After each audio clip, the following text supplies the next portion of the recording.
We're going live. And this goes through Facebook and everything else. Yep. All right. See here, it has Facebook. Nice. We are live. Hello, hello.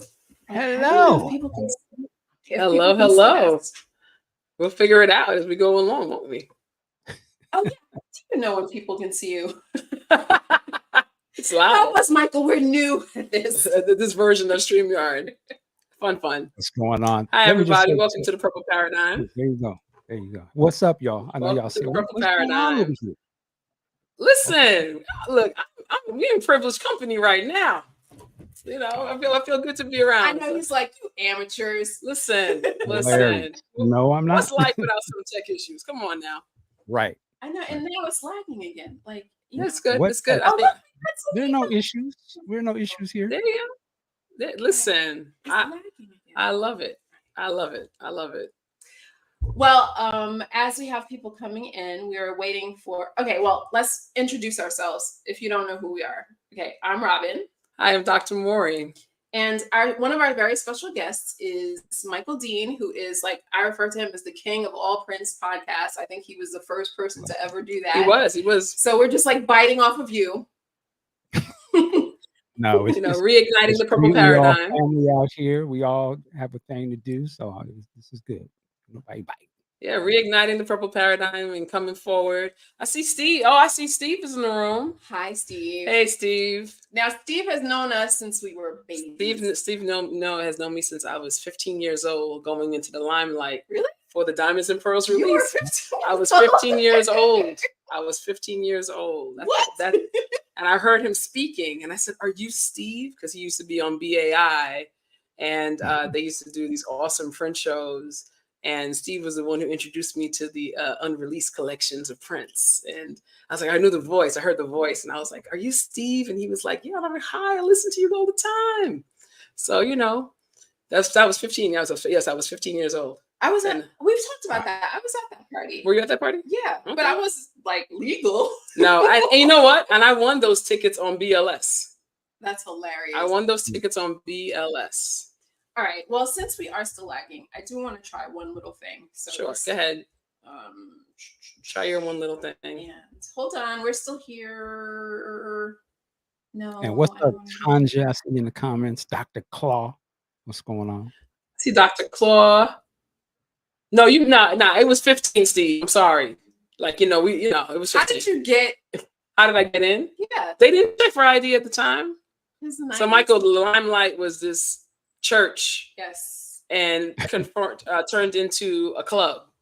Oh, okay. I was about And to the say, Diamonds I and Pearls didn't get no release. Yes. Yes. New York is like New York that. was like that. And the Diamonds and Pearls release actually happened at the Limelight. Steve, I met you that night. I remember hearing the voice. Let me tell you, there will be no P. Diddy mess up in here, Steve. Oh Lord. You're a respectable man. Always have been. Hey, Dr. Claw. And hey, Nusha. No, Tanya. Tanya. Is that Tanya? Yes. That's Oh, it's not Tanja. Oh, Tanja, that's right. Tanja. We met her at Yes. Tanja. Yes. Hi, Tanja. How you doing, love? Thanks for being with us tonight. Let's see. Oh, we got 18 people. All right. So if you're signing in, please do let us know where you're signing in from. So Robin and I are in Queens, New York. I'm from Brooklyn, New York. Hey, Stacy, how's it going? And of course, we have the awesome Michael Dean joining us. What up? We And are I'm gonna just waiting tell for y'all our right purpose. now, I'm like maybe 70%, 65% Michael Dean, because I'm still on my COVID. But, we're here to have a good time. And much love, brother, for showing up tonight. We appreciate you. Do you want to just start with interviewing? Yeah, yes. Go. We're waiting for our other special guest who's coming on. But we can wait. Let's get some more folks on the chat here. We got about 20 people watching, so let's hear you in from the chat and tell us where you're calling in from, or where you're watching from, I should say. So, what do you remember about that party? I remember Diamond and Pearl in the cage, and I was like, the cage didn't look too stable. For Bia Lamort, and I remember them in the cage. They were in this cage. Yeah, I remember that. I don't remember much though. And the cage was wobbling, and I was like, that looks very unsafe. I don't remember that party as much as I remember the next party for the Symbol album, because My Take came out in the bubble, the 7 bubble thing. Yes. That wasn't at Limelight. That was at the Palladium. I was at the Palladium. Yeah, that's and my boyfriend at the time was like, "Ooh, she looks like an angel." I was like, "Sure." Oh, wait. My chick did have her angelic qualities. Don't hate. Hey, Cassandra from ATL. Thanks for checking in from Atlanta. Much love to Atlanta. Can y'all hear me? Yeah, we can hear you. Mm-hmm. So, question for you. So, I'm slow. Y'all was at the record release party for Diamonds and Pearls. Yes. You said you was 15 years old? Yes, and I won those tickets on WBLS. And then you said you was there. I called into the radio station and I won the tickets. And you was there at 15 with your boyfriend?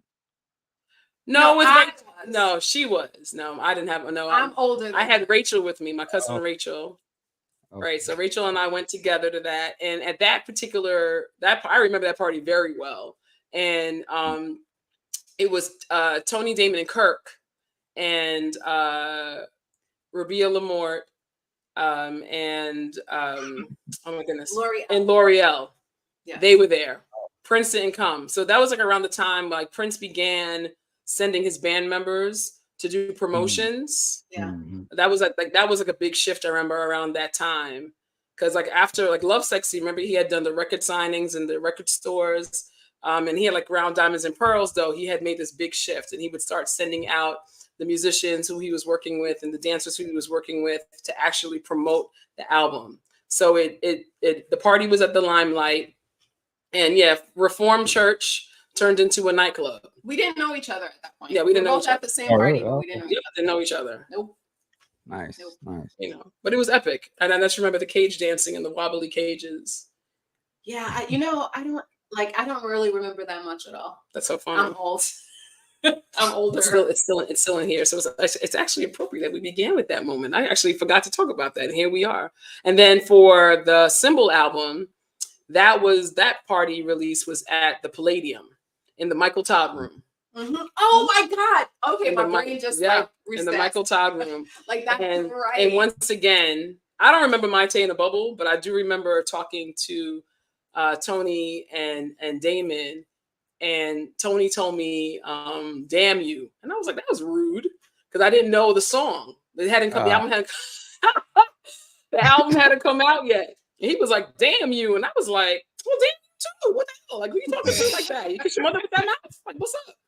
And then I heard the song and I was like, "Oh, well, thank you."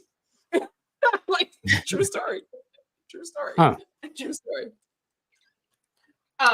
Well, should we? Okay, so let's see what time is it. One of the things that we like to do on the Paradigm is, or at least when we used to do our show back in the day, one of the things that we like to do to have a little bit of audience interaction was we would have a Kahoot or some sort of quiz or some sort of game. Mm-hmm. So I've prepared a 10-question Kahoot game quiz, and the winner. Now, I don't have the money to just be giving away like the super deluxe. However, I have like a little angel at Sony Music who gave me the regular deluxe. That's big time giveaways right there. Nice. Whoop. Shout out to Jeff, one of my besties from way back. So I'm sorry it's backwards, or can you see it? Yeah, you guys can see it. Okay, so since our special guest Toya is not here yet, I mean you're our special guest too, Michael, but you know. So we have more in the pot coming. Yeah. Okay. So I'm sorry we're so disorganized. We had some technical difficulties. I'm a Virgo, so inside I have like a lot of freaking out. So you gotta channel like what would Beyonce do? Just act like nothing happened. She would be firing some people. How can I fire myself? Pretty much. Just go. All right, just go with it. Okay, so I'm gonna share my screen. Let's see how. So actually, Steve, my recollection is the Palladium in the Michael Todd room, and and Big Daddy Kane was there. Oh, I remember that. I do. Big Daddy Kane was there, and I was like, oh my God, it's Big Daddy Kane, and that was like Big Daddy Kane at Big Daddy Kane-ness. Ain't no half stepping. All right, let's see if I can get this. Let's see. So we're doing the Kahoot. So get your Prince trivia ready. Okay, hold on. Let me just start the game. It's called the That's Kahoot. here. Yeah, Kahoot It's is Kahoot. it's a It's like a- platform, and you're gonna get to engage it. Let's see if I Okay. start. All right, it's loading. Let's see, what mode should we go in? Let's do team mode. How about that? Start. All right. So I don't know, like if you guys can see up. Here it Oh, is. is it not? It's not.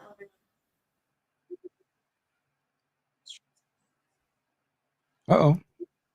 No, I know. I turned it off for a second. Ladies and gentlemen, welcome to Kahoot. Kahoot. That's right, Michael. Put your game show voice on. Let's go. Are you ready to play Kahoot? Let's see. Is this on? Are you ready to play Kahoot, ladies and gentlemen? Come on down. Let's do it. All right, here we are. Okay, so everybody can see the game pen. So get your phones out, scan the QR code, and put the game pin in. And may the ultimate member of the Purple Army win this. That's supposed to be me, right? This right here, like the end with the pink hair. Yeah, we But wait. my hair under my party hat is more refers to it is Oh, a little pink afro. Prince is saying that he can't really see it. Oh, who? Let's Oh, see. can't really see it. Let's see. Let's see. Oh, Toy is here. Hi, Toya. Hey. So nice to Hi. have you. We're just Hello. trying to get everybody organized around the game. Okay, so can anybody else like having trouble seeing the game? Because we can go back to it later. A game? Yes, we're having a Kahoot. It's a Prince trivia game. Oh, I see it. You see it? So there's one player, so there's so far one winner. We got to get other people on there. You gonna let this one person just win and play the game by themselves? Come on now. Stacey is ready to get her records on vinyl. Okay, so if you are trying to be the recipient of the Diamonds and Pearls Deluxe and the Get Off vinyl, you got to get on this Kahoot game. Scan that QR code, game pin 7133668. Let's get on in. Well, so I'm gonna just keep these myself. Well, I know Stacey's on there. Stacey was like, I'm answering these You questions. got to get the answers right, though, right? Yeah, well, you know, she can't play. But she's playing by herself. You know, it could be like one answer and Stacey got the vinyl. That could be the right answer. Michael's I don't holding want you to play. accountable, I'll Stacey. play You better myself. play right. Can people just not understand how to explain it to Well, them I again? wonder, So like, basically, middle school if you're teacher, watching right? So this on your basically, phone, you're it might you're be scanning hard the to QR read. code with your camera, Yes. and you're going to be entering the game pin. So where are my? Listen, I know Robin and I cannot be the only people who are into vinyl out here. Hey, Kyle. Listen, where are my purists at? Because my people who, you know, you gotta answer the questions going into Kahoot. Scan the game pin, and then what do they do? They gotta answer the questions. There's 10 questions there. Yeah, as I'm saying. Oh, because you're watching on from your phone. phone. You can't scan it. Well, you can join at www.kahoot.it. Come on, Robin. There's many ways to win. Don't let that one person just take this now. So if you can't scan the QR code, you can join at www.kahoot, which is spelled KAHOOT.IT. And then you enter the game pin and the game will start for you. So try it that way if you can't scan, if you're on your phone.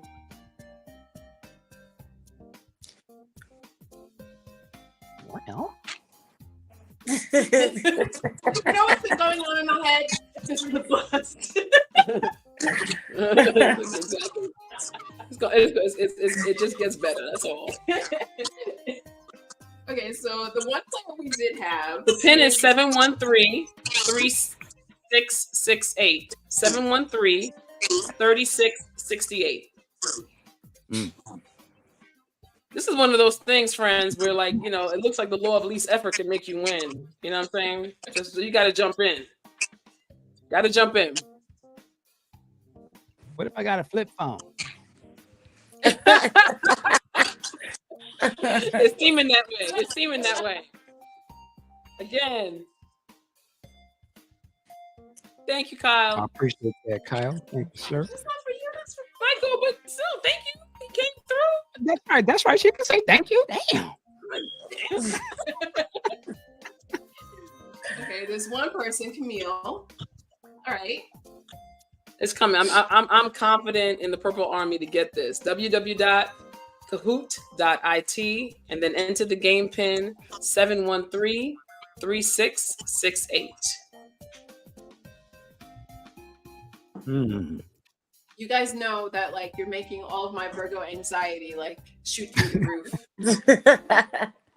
I was up all night writing these Let me questions. say that. So you guys need to get together and sign on so we can play. Play with me, damn it. Why wouldn't anybody play with me? No one's gonna play with me. Michael, you share my world, Michael. You see what I go through? It's all good. Okay, Stacy says she put it in. Stacy, are you Camille or? Hello, Sandra. Hey, Sandra. I mean, we could try and just like. Let's keep it going. Let's keep it going for like a few minutes. No players. www. Okay, the one player we had just disappeared too. Okay. I just realized, Maury, you're Oh, wearing there you go. pearls. You got two people. I'm this improv. Okay, we got two people. There you Yes, go, Stacy. thank You the go ahead, Lord. Stacy. 713. Okay, so Stacy and Camille are added. Maury's trying to secretly sign in so she can win the binary. Well, I'm trying I to gave you some. listen. I'm just trying to. I'm making sure that we're not crazy here. That this is actually working.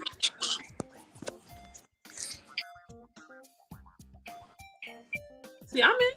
There, I am. So it's working. Should I just start it with you? Y'all just don't want to play with us. Should I just start it with you and you just get all the answers wrong? No.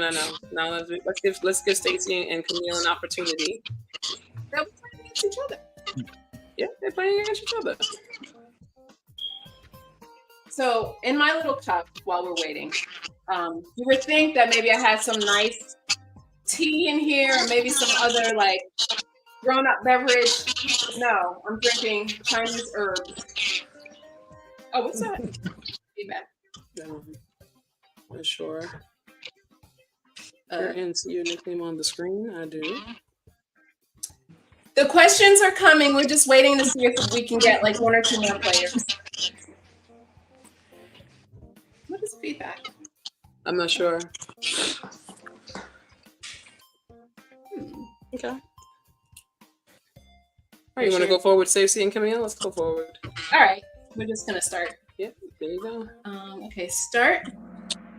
Okay, it's loading up, Stacey and Camille. Let's go.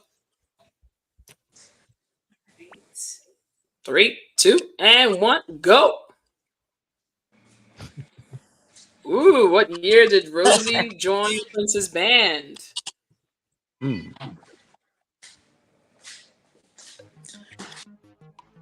seconds are on the clock.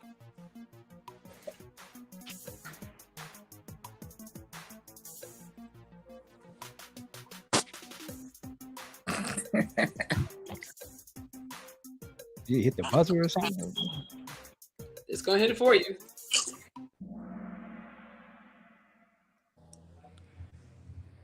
Well, Who's green? Is that you? No. That means okay. So let me go back to next. Okay. So wait, nobody answered it? hilarious. Oh,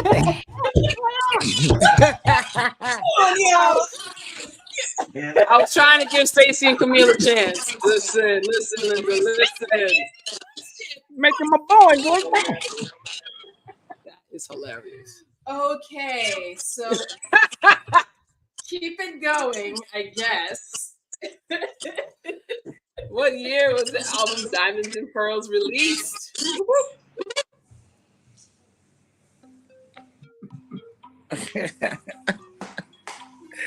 Stacy, you gotta answer it on the Kahoot, babe. You put 1990 in the chat. Hilarious. Mark Wiggins is not Dirty Mind. Come on now. Diamonds and Pearls. What year for Diamonds and Pearls? It's hilarious. Okay. All right. Okay, 2 people. Okay, now Stacy's all right. Now they in. There you go. There we go. I bet you had some money on this game. All right. Stacy's in the lead. Okay. Please don't give Robin any more Virgo anxiety. Pressure has been running high, folks. Listen. Do this for me, please. Like, let me live this dream of like having a little game, okay? Please. Next question. Let's go. What is the name of Rosie's 1995 solo album? I want you. No, who's gonna sing that? Who's gonna sing it? You gotta know the songs on it. But you gotta know the songs on it. But if you're gonna make people think that's the answer. Oh, this is. Oh, you put "I Want You" as a. That was a trick. Sorry, I didn't realize that. I'm sorry. So look at that. I'm gonna let y'all know right now. That is not the answer. So like, choose from the other three. That's hilarious. See, Toya, we the real deal. We know the story. All right. Let's see.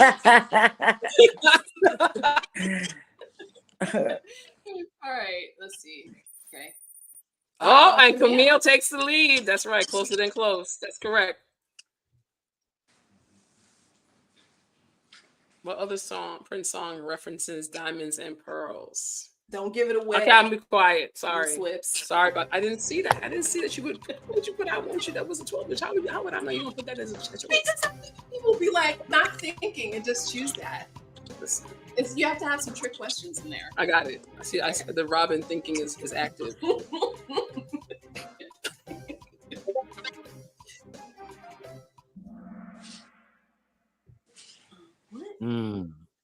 Hold on, wait. No.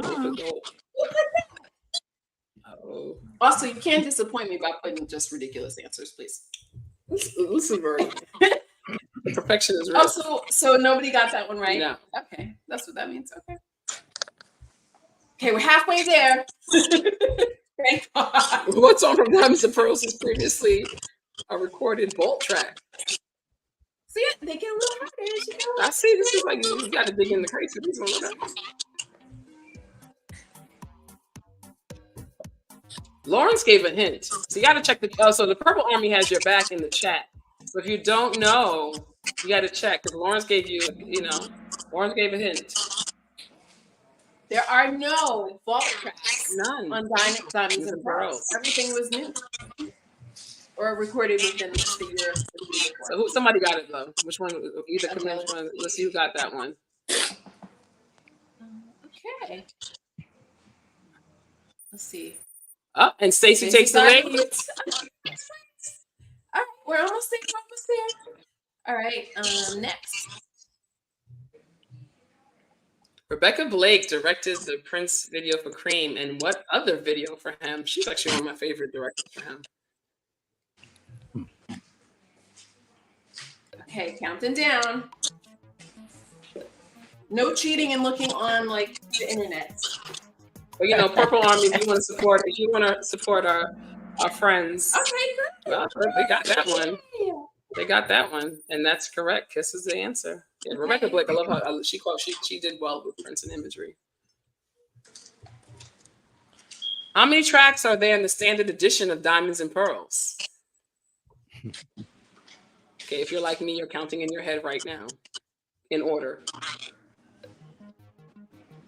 I know what it is. I know.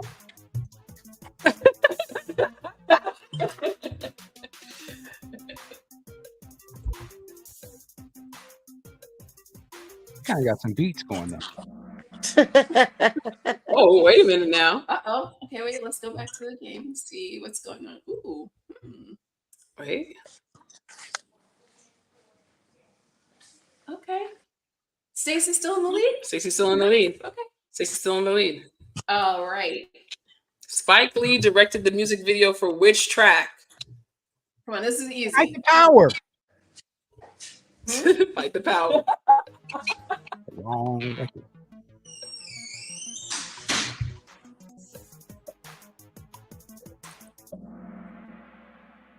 right. All right, now we got that one. Okay, cool. How we doing here? All All right, I Stacey. think you're good. All right, Stacey's Stacey. not playing, All right. okay? Camille, you gonna let her take it like that? Nah, Camille, you can't let it. Don't sit. Come on, your name is Camille. Come on, an alter ego now. Come on now. Don't let her take it. Don't let her take it. What emancipation track features Rosie? I think I know. Yes. I know. Oh, what's up, Damon? Really, See you you make in a the name. chat. I would hope so. You know. Hope you know. But I mean, I knew anyway. That's why I put the question in. Let's see. Okay, Mhm. we get it right. Let's see. All right, Stacey, holding on. One more question. Dun, dun, dun, dun, dun, dun, dun, dun, dun. Single Diamonds and Pearls reach what chart position on Billboard's Top 100? Let me Google that. Let's see. Real quick. Let's see.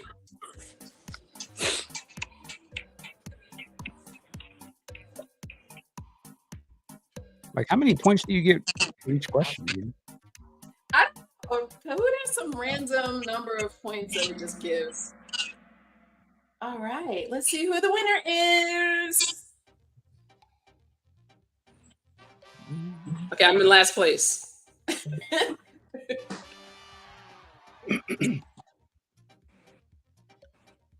And the winner is Team Unicorn.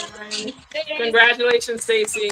Okay, so I want you to let's see. So how am I going to get these vinyls to you? So let me just go back. Congratulations, Stacey. Thank you, Camille, for playing along. All right, and so you will be the winner, or you are the winner of these 2 vinyls donated by my friend Jeff at Sony Music. I have to start giving these things away so that he can, like, you know, when they Keep on giving audit us him. more. Sorry, I should say that. Anyway, it's fine. But congratulations. Okay, I need you to email me, please. Everyone, don't just email me or spam me. No, we're gonna get Stacey. All right, we're gonna get Stacey. Make sure I have her name. All right.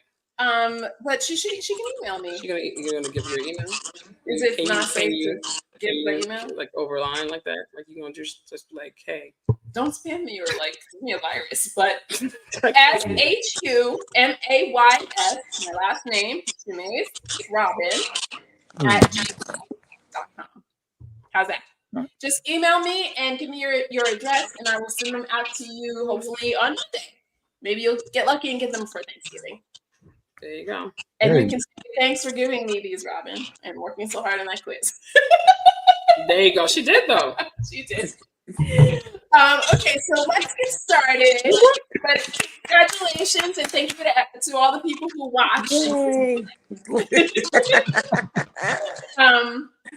So first, let me just say a few things. Okay, so our special guest Toya has joined us. Let's see. Let me just. Yeah. Mr. Dean, Oh no, What's happening? how you do? How you been? I'm good. How are you? Good. I've been good. In a minute. Yeah. Need to get you on the show. Yes, sir. No, we can't do that. Virgo, let it go. Toya and Michael, y'all gonna pray for me tonight, right? If you only She know loves me. the level of technicality that's going on this side of the fence, and we got big things to talk about. Okay, yes. Okay, wait. I just want to start. So first, I just want to thank Toya so much for being here. So I was telling her this the other day when we were talking on the phone, because we were giving her a prep of the show and what our personalities were like. And I told her that I was listening to the podcast that she did with Andrea Swinson, and like at the end, like just hearing her mom's story and just like hearing her mom's voice at the end, I was like, I was typing. I work for an insurance company. I'm like sitting there like working on insurance form designs, and like I'm listening, and I'm like, okay, Maury, because Maury and I have been talking about starting the show again, and I was like, Maury, I got it. We have to find Rosie's daughter, and we have to bring her on the show. And I found her, and she said yes. And so that's one of the reasons why we're back, because we Thank you, to say yes. Oh, no problem. It's my pleasure. We had so much fun talking to you the other day. You're like just so much fun. Thank you. Yes, sister friend, definitely. Thank you. Thank you. So I just want to like say thank you again for doing that original podcast and joining us here today. So Oh, this no is- problem. yeah. No problem. So we didn't get to print the agenda, but So what was the first thing? what was the first thing? The second Y'all haven't been drinking before you started this, have you? Huh? Y'all been having some No, drinks? no, that's Michael. Share my world. He asked if you have been drinking. She drank Chinese herbal tea for her blood pressure. Yes, yeah, this is what I'm Well, drinking. something It's, extra like, in it's, that. not, it's not anything good. It's like the most disgusting Chinese herbs that I have to take so that I stay alive a All over there lit. So, long time. You know, This when I is- drink this down, I may go in the kitchen and get some. this is as natural as you get. There is. Well, damn, I hate to see y'all after a couple of sips. Listen. Oh. Listen. Okay. Let me leave y'all alone. Go on. So Zoya, for everything Robin told you about personalities, you're seeing it full blown. It's like she doesn't have to explain herself. Just watch. I love it. Just watch. I'm so Okay. Here we go. Yes. Okay. Let's So, go. all right. So I do have some questions that I had prepared. So There's the presentation on Rosie first. I think we should. You want to jump in? Yeah, I think we should go to the first to do that All after. right. Okay. Go right ahead. All right. So, okay, I remember one of the things I wanted to know. Oh, I you gotta told tell us you, about something's the going on way- with your audio or something. I don't know if you guys hear that. Am I even hearing that? Yes, but there's Scratching? background noise. It might be me. It might be my kids. No, I'm hearing there's a scratch. There is a scratchiness. It's like a voice. Oh, I don't hear it. Oh, okay. It's not me. I just wanted to make sure you guys get the best And it audio. just stopped. Yeah, just stop. And it just stopped. Oh, okay, good. And then it just started back. Is it my mic? Check. Check. No, okay. Like I said before, I'm sure I could do this like these newbies. Is it me? Watch more of my shows, ladies. I don't Neophytes. know. It might be. Let me see. Hold on. Yeah, there is a scratchiness. I don't Some know. kind of feedbacky type of thing, but I just want to make sure we can hear you. Everyone can hear you guys. Yeah, and definitely when it bounces back. Do you need both? You think? Yeah. You want to try? You might want to do one mic over there. Lawrence, it should be Chinese herbal vodka tea. Unfortunately, it's just water and Chinese herbs. Yeah. I really, Yeah, I really should not. You want me to unplug it? I think so. You still hear it? No. How's that now, Michael? I think. Go ahead and say something. Can you hear us now? Mic check 1 2 1 2. I can hear you. It's a little better. Well, no, there it goes. It's a scratch. I don't know what that is. It's not on Oh, our you end. know what it is? Uh, It sounds like my voice or whoever's talking coming out your speakers and then kind of coming back into your. oh, from the Little feedback. from the audio. Oh, Lord. We gonna rock. We gonna rock. Listen. You didn't want to do it on Zoom. I did not want to do that. I did not. So I don't know, but it has echo cancellation. So it's supposed to be. I'm not trying to say it's a quality microphone or wearing headphones. Okay. All right. Well, maybe we should just speak softer. How about that? Well, so what I was going to say, or what I was going to ask Toya to start was, well, my mic is off now, so it shouldn't be me. But I was going to ask for you to tell us a little bit about your mom's career before she got with Prince, because like you told us about some of the people that she had worked with and like, what her journey was before, and I think a lot of people don't know that or realize that. So I would love for you to like just share that a little bit. Okay. Well, my mom, she comes from the Bay Area, California. She's been singing and playing since she's been about 4 years old. She started off with the family. The whole family was a band. She was the boss. She was the leader, of course, So they saw that she was taking it very seriously, and she just been doing music like her whole life. So she out here, she was working with people like the Whispers. Tony used to come sit in with her. Confunction. Curtis Olson. She was married to him, and they had a band together. They would tour and go all over the place, including Japan and just like all over the place. I told you guys Maxine from In Vogue used to sing backup for her. So did Tyra Kemp. and she's just connected to so many people from the Bay Area that did big things before anybody blew up. So for me, it was like phenomenal. Even Tupac and Digital Underground and my mom, they had the same manager named Al.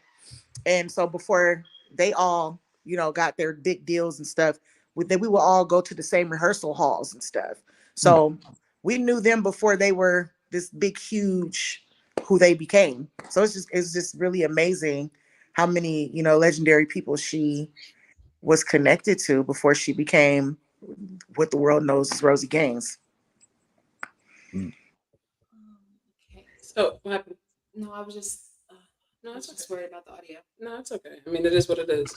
Oh, so one of the things too that you told us that was so funny. See, it's the feedback again. I was trying to turn the mics off, like the Sound. the sound. I was trying to adjust it. Okay, well, get it if you can. Well, I'm still gonna ask the question while I'm trying to figure this out. I just wanted to know, like, if you could tell us the story that you told us about the Get Off video and the performance on MTV. I was like, that's hilarious. I was there for the Get Off video, and of course I had some problems with the wardrobe because it's my mom. I was just like, what you got on? What is this teddy you got? What? Like it just tripped me out to see her come with the lingerie and all the painted naked blue and gold men, and I just wasn't feeling that. I was just like, like I'm her daughter, I'm her only child, so I was like, what is going on here? And she was like, well, I'm working. They're making me wear this. I don't pick my wardrobe. I have to wear what they tell me to wear. So I was just like, look, I don't know how much of this I can take. Okay. Like I don't want to see no more Get off. When Rosie kind of like pulls away, she like the blue, like the naked blue people are next to her, and she like pulls away, like, don't touch me. Yeah, she was like a little uncomfortable with it, but she made it work. She made it work, but it was just, that moment was just crazy to me because I'd never seen like my mom dressed like that. So I was so like, you got to be on. You shared with us how you were the child in Paisley Park. I was, and there was not really any children there until Tevin came. Sometimes Levi's son would come, but he was like in and out. He wasn't really, because I ended up moving there. So, but I would be the only kid running around there. So until Tevin came and they did Graffiti Bridge, and then he was there for quite some time. So then I had someone to run around with, but I was the only child running around Paisley Park. I was touching stuff and touching people's clothes and stuff. Touching people's clothes. Stuff I wasn't supposed to be doing. What were you not because I don't want to sit in rehearsal for 15 hours. Rehearsals with 15 hours. That's a lot for a kid. Like to sit there, that long, listening to songs get played over and over and over again. So I want to go back to touching people's clothes. Whose clothes were you touching, Toya? Well, I was touching Prince's clothes because they used to make his clothes right. They used to make his clothes right in there. So, they had little departments where they did everything inside of Paisley Park. And I would every time, because they were always making new garments and stuff. So I would go in there and I knew I wasn't supposed to be in there touching his stuff, but I would go in there because I would be excited. They're making something new. I want to see what's going on. I go in there and I had a my size Barbie doll, and I'm like, I could put this on my Barbie. I want to take this one. And, and it was just like, he would catch me like, and stand there and watch me do stuff I'm not supposed to do. And then scare me like with his monotone, like, LaToya, what are you doing in here? And I'm like, oh, you caught me. Like, nothing. I know I'm not supposed to be in here. Okay, I'm gonna get out. So it was Prince for you, like as a child, right? So, because how old are you at this point when this is all happening? This is when I used to go in there messing with his clothes. It's like, I think the first time I came there, I was 10 going on 11. Okay. Because I was always going back and forth before I actually moved there as a teenager. You know what I mean? So I was young. He was like the reprimanding uncle. And the whole band was. The whole band was how would like, you describe him? Well, the whole band was like uncle to me. I called them Uncle Damon, Uncle Tony, Uncle Kirk. I called them. They made me really feel like family. So I didn't have family there. So they embraced, they knew I was the only kid there too. So they really made me comfortable. They embraced me being there. You know what I mean? So for me, I mean, for all of y'all, it's exciting. Like, whoa, we get to go Prince. We get to go be with Prince. But for me, it was like, do I gotta go to work with you today? Can I stay home? Because I'm tired of sitting and you know what I mean? Because it was a job. It was my mom's job. So it's just like, imagine going to work with your parents. You don't want to do that like every day. You know what I mean? So it was exciting at first, but then it's like, okay, I'm over it now. Did you ever talk to Prince about, like, obviously, if people don't know, you're also a musician, singer, songwriter. When you were coming up, did you ever talk to Prince about music, or like, did he give you advice, like going into the music industry yourself, or like, did he ever school you about certain things like that? Or did he stay away from it? All he really said was, you know, be an innovator. You know, he didn't like people copycatting or redoing people's music and stuff. So for him, it was very important to be original, to find yourself, to like be comfortable with who you are and make music for you, not care about what other people think. Like, you make it from what you feel. You know what I mean? So it's genuine. So that was something that he did say. You know what I mean? Like, whatever you do it truly and honestly, you know, as far as musically, and be an innovator.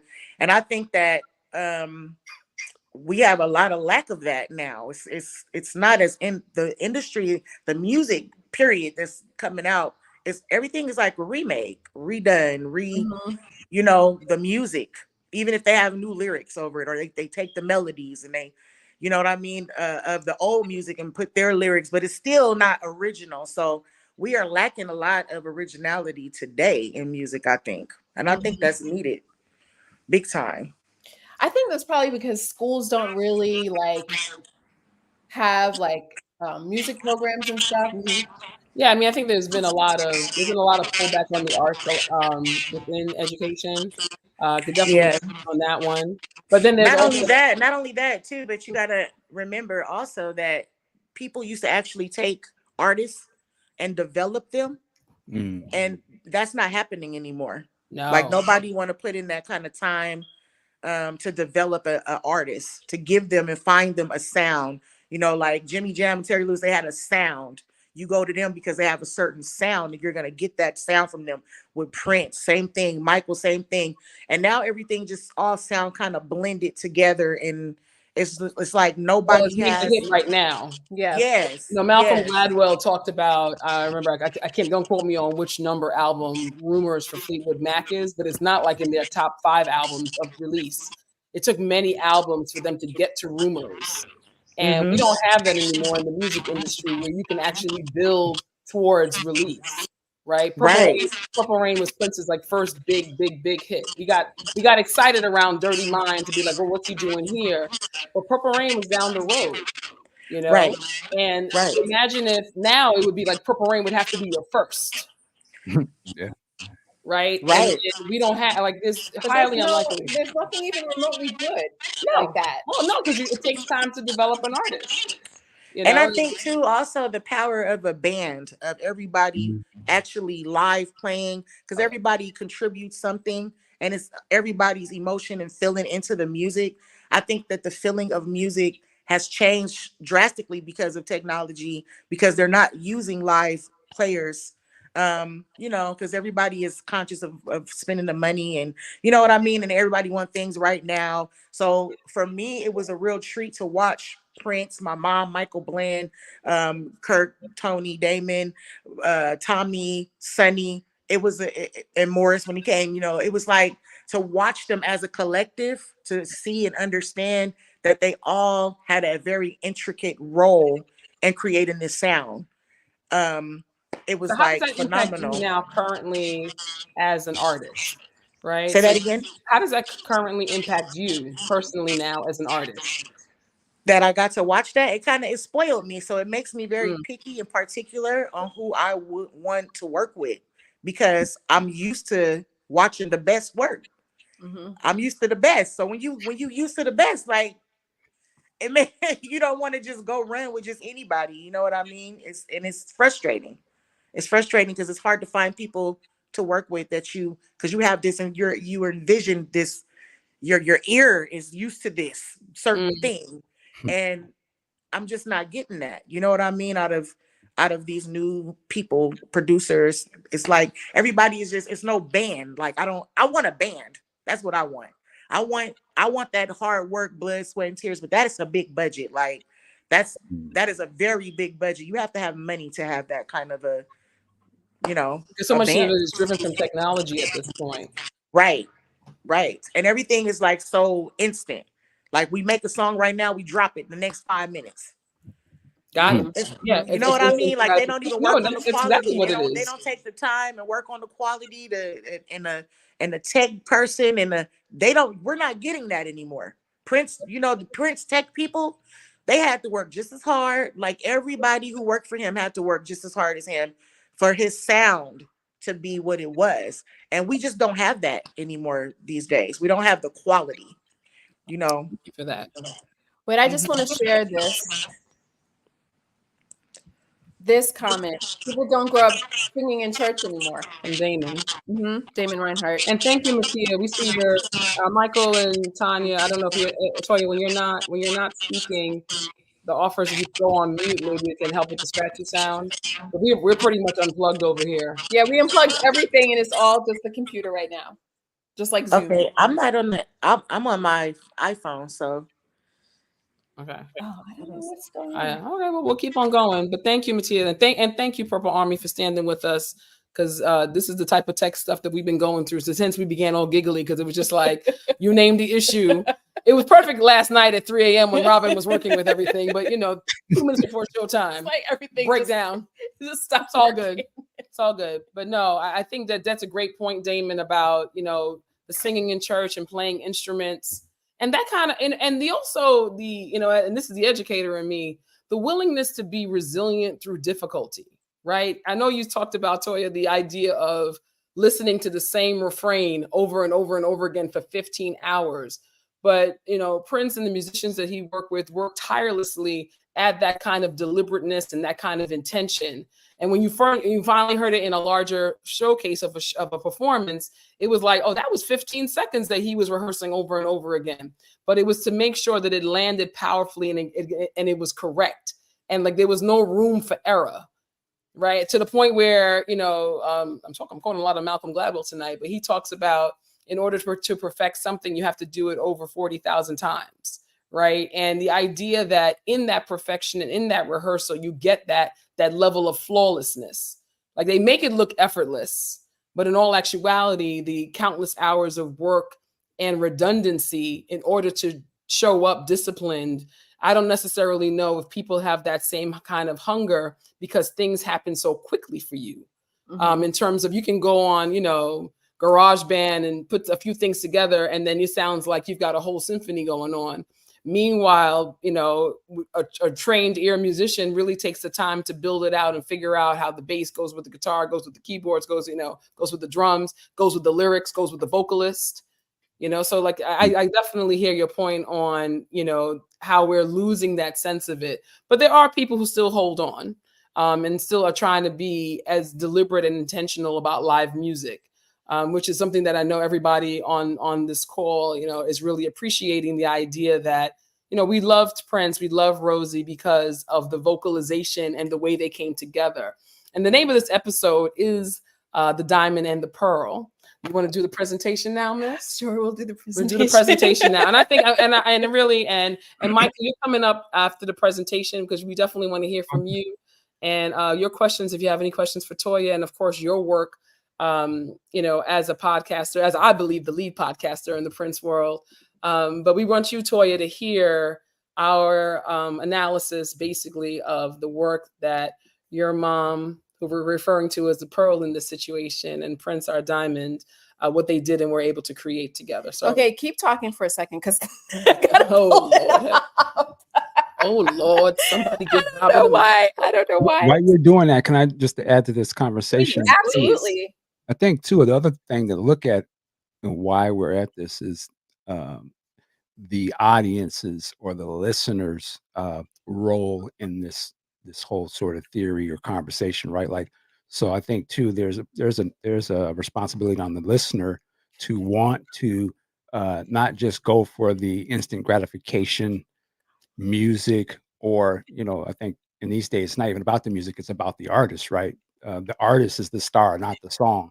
And I think we have gotten so used to focusing on the artist and their personality as opposed to the music that they do. Music. Great point. Or the music ain't even is not really the center point of the conversation anymore. It's the performer, it's the personality, and everything else that's going on in their world.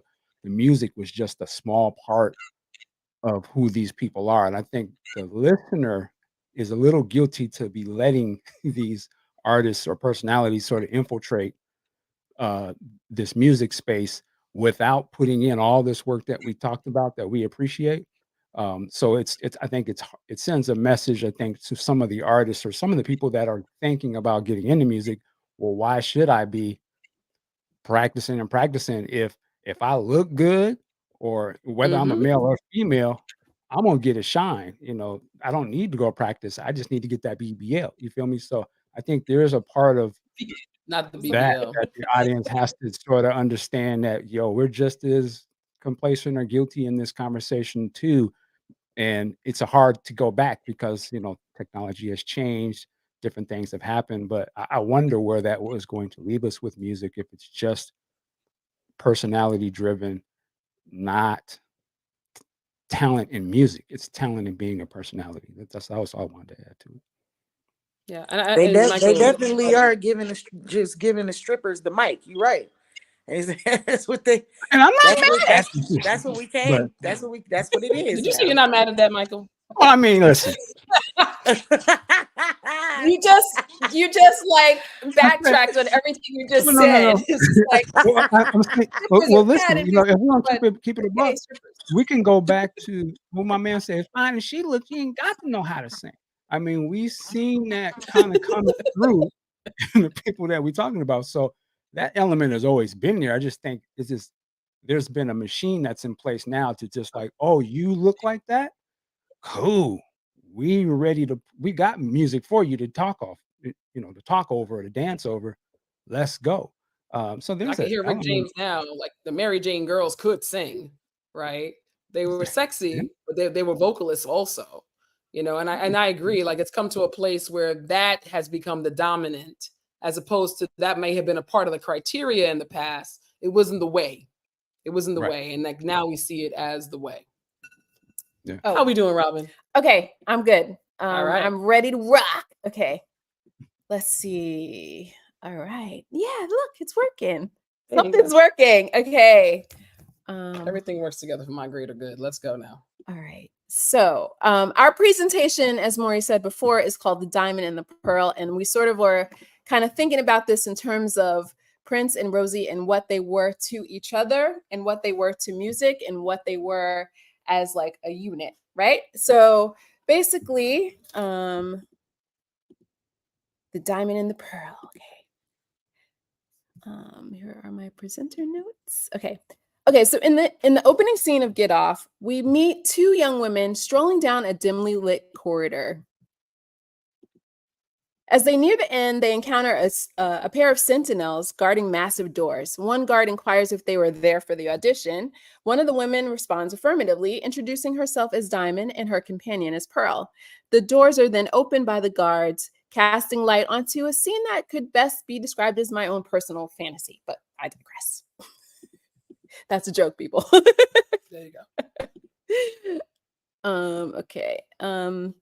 Get Off, being the debut single and video from the album Diamonds and Pearls, marked the first appearance of dancers Diamond, portrayed by L'Oreal Werner, and Pearl, portrayed by Robia Scott. While I have a deep appreciation for Laurie and Robia and their contributions during this era, I find it curious that Prince gave them those stage names. Obviously, it was a play on the song title, but when you reflect and dig a little deeper around the concept of what diamonds and pearls represent, it's clear who those names should have been bestowed upon.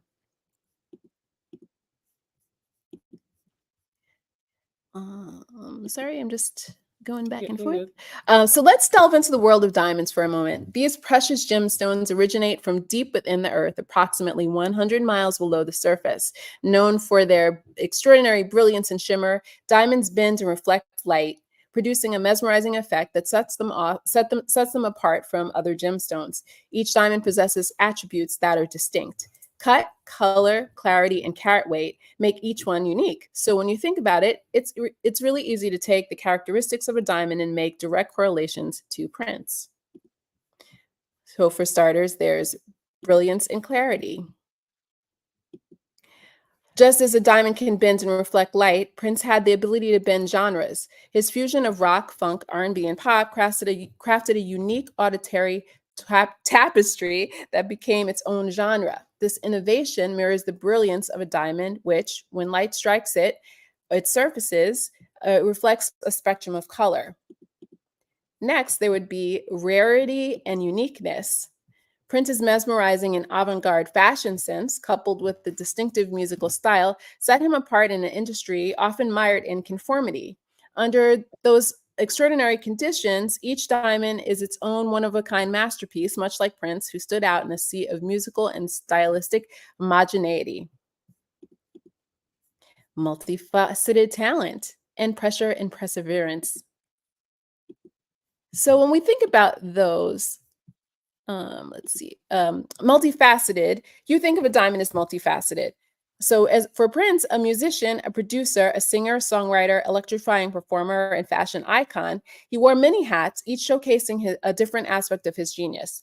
This versatility is akin to many facets of a diamond, each contributing to its overall brilliance. Pressure and perseverance. So Prince's journey was not without challenges. As we know, he battled industry constraints, personal struggles, yet always emerged stronger. This resilience metaphorically mirrors the process of diamond formation. The carbon endures immense pressure to transform into a beautiful gem. Oops, enduring legacy. Okay, well, that's what that was, and that was a picture of the album. Let's see if I can go back. Okay, great. Diamonds are celebrated for their enduring nature, maintaining their allure across the ages. Similarly, Prince's musical contributions and fashion sensibilities have always echoed this trait of timelessness and transcendence. What's really inspiring about this re-release of Diamonds and Pearls is that it's a perfect opportunity to influence a new generation with this work, just as it captivated audiences in 1991. And most importantly, just like every diamond, Prince has always been a girl's best friend. That is my contribution to this. So now I will hand it over to Maury, who will speak on Rosie as the pearl to Prince's diamond. First, I need to pull up your little screen. I really appreciate that last image that popped up. Nobody gets my sense of humor. I do. I'm clear. All right, let me just see. Let me pull up yours. Thank you. So I hope you all can see where we're going with this. And of course, to the Purple Paradigm viewers, please start putting your questions in the chat for Toya and Michael, because we're going to be getting to you as well. We want to make sure that our Purple Army is celebrated and has access to the conversation as well. So now we take you to the pearl. So Rosie Gaines, the pearl to Prince's diamond. Rosie Gaines is the pearl to Prince's diamond is the Purple Paradigm's poetic and metaphoric way to describe the significance and talent of Rosie Gaines in relation to Prince. In this commentary, the declaration is that Rosie Gaines is a valuable and complementary collaborator to Prince, much like a precious pearl complements a diamond. Pearls are unique gemstones formed within the soft tissue of a living shell mollusks. They are known for their beautiful reflective luster that is a result of light reflecting off the various layers of the gem. They come in a variety of colors, which is influenced by the type of mollusks that produces the pearl and the environment in which it forms. There are freshwater, Akoya, South Sea, and Tahitian pearls. In Rosie, Prince masterfully recognized the synthesis and interconnectedness of her art as a variety of pearls embodied in one fierce artist whose vocal and musical talent showcased diversity, versatility, and an unapologetic artistic expression, forever leaving the Purple Army with a substantial contribution of impact that was unforgettable and timeless. In the context of their musical collaboration, Rosie as the pearl to Prince's diamond creates the artistic wealth in which she deposited into Prince's world. She added a unique and valuable element to Prince's music, namely a musicality that was expressed via a distinctive and powerful voice that was soulful and dynamic. Her vocal range allowed her to hit both high and low notes with precision and the ability to convey deep emotions through her singing. In tracks such as Willing and Able, Rosie's voice showcases a rich, raspy quality that evokes a texture to her vocal execution and complement to Prince's performance. While the track conveys a sense of passion and willingness to go the extra mile, Rosie's range injects her flexibility to powerfully land various genres of music in one track. In one musical moment, she takes us through gospel, R&B, and funk and soul. Her voice then escalates from a lower to higher octave rock and roll as she sings, "Let me take a bite to see if you're ripe. I'm kind of thinking about taking a hunk chunk piece of your love tonight." This is just one example of Rosie's ability to span a range of octaves with skill and control in a short span of time. Clearly, perfect pitch was not lost on Rosie. Prince cleverly sought muses who could engage in risk and triumph simultaneously, and Rosie delivered from the onset of their collaborations. In her, he found a unique and strong combination of an anointed singer with strong vocals. Check out the backing vocals on Insatiable, where she is the only woman featured on the track, and her harmonies are perfectly aligned with Prince and the other male artists. Rosie also delivered her organ skills throughout the Diamonds and Pearls album. And let's not forget her songwriting capabilities. The title track, Diamonds and Pearls, Jughead, and Thunder all showcase Rosie's ability to generate pop classics, funky, energetic rhythms, and emotionally distinctive musical arrangements. In the live version of Nothing Compares to You, this is the ultimate moment where the diamond meets the pearl.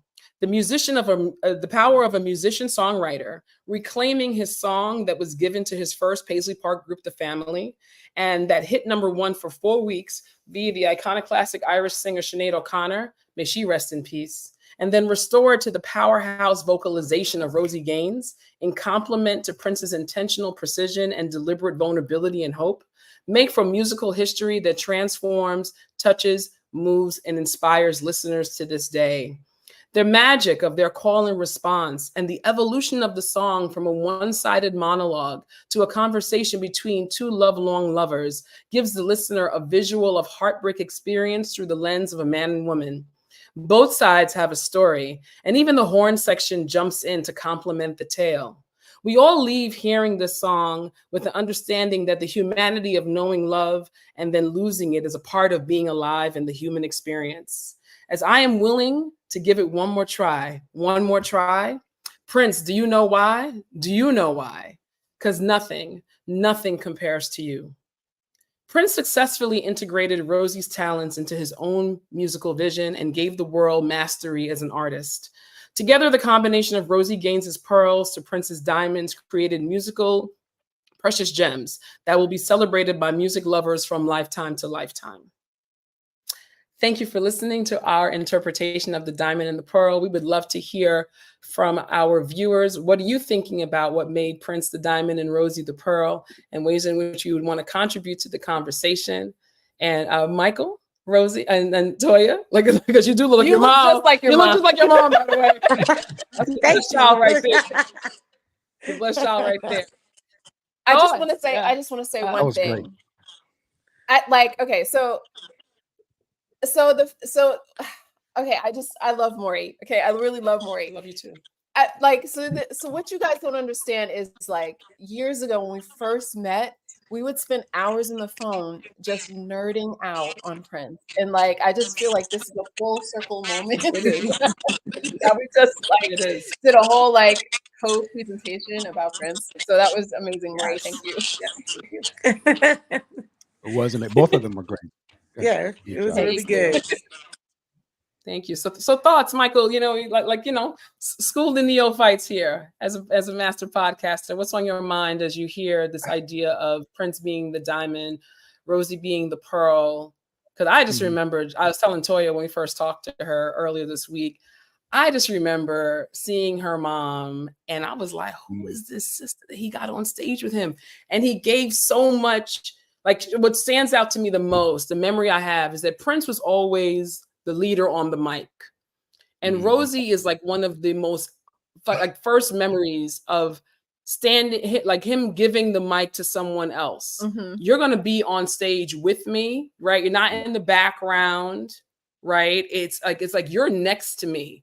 And as you can, I hope you can hear the passion in my conversation around Nothing Compares to You. And I just remember him reclaiming it and them talking to each other. So like what was once this one voice telling the story, because when St. Paul sang it, which is beautiful on the Families album, it's like there's this acoustic, male dominated voice in it. Then Sinead O'Connor, where everybody remembers the video, it's just her beautiful face and her singing the song, also not so much instrumental behind it. And then Prince is like, let me take back my song for a minute and let me turn it into an R&B song. Yes. And then this call and response between him and Rosie. So I'd love to hear your take on, what shows up for you in this conversation as Prince as the diamond and Rosie as the pearl. I think Rosie is just a part of a long lineage of Black women vocalists that, for me, it reminds me of like going to church or, it's just certain, even like if I think back to my mom in certain ways of just this like a tone in the voice and a nurturing or something that it just makes me comfortable. Uh, I'm trying to articulate what I'm thinking, but it's just a part of a thing that I think to me, Black people, we've always had this in our music, whether it's a male vocalist or a female vocalist, is a certain soul. Uh, it's a feeling that you just born with. And so it's not only that your mom is an exceptional singer, it's just the way that she sings it. It speaks to us. So it doesn't, to me, it's like they could have took any song, to be quite honest. Her voice is going to shine through no matter what she does because it's a part of, it's a part of us, man. It's like it's an easy thing to identify. It feels good. It's just like it's almost like syrup or something on a pancake. It's you could get up in the morning and your grandma or whoever is making it, and you're like, man, I'm about to have some good ass breakfast. It's comfortable.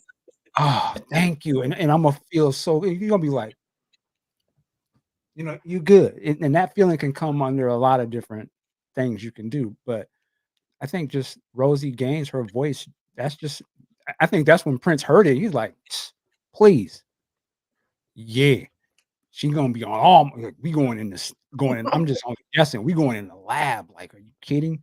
And so her voice shines through on a lot of stuff. I'm not changing the subject, but to say when I hear her voice, the song that really speaks to me with Rosie's voice in a weird way is Jam of the Year. It's just like when I heard her voice on there, I was like, oh, I'm at home. Like, yo, this is a no-brainer. You hear her voice, it's like, okay, I can get with this. And I just think when she came onto the scene with Prince with Diamonds and Pearls, I didn't know who she was, but it was just the immediate no-brainer, like, oh, yo, she's blowing, like, she sounds great, and the contrast between their voices, flawless, it's just like, to me, I put it in the same way you would have Shaka Khan or Angie Stone or Aretha or something. It's that type of voice, and so yeah, it's us. That's how I say it. It's us. It's a voice that you don't hear much in music today, unfortunately. Because it probably doesn't look how they would want it to look. But if we were to just go by how we felt, all songs should be like that. It's a certain frequency in her voice that would calm our Black asses down, or anybody. I'm speaking to everybody. It would calm us down a little bit and give us some balance between everything else that's going on. And really, a voice like Rosie's is what's missing from music. It's in period, to calm us down a little bit and to relax. It's like, nigga, relax. Like, come on and get something.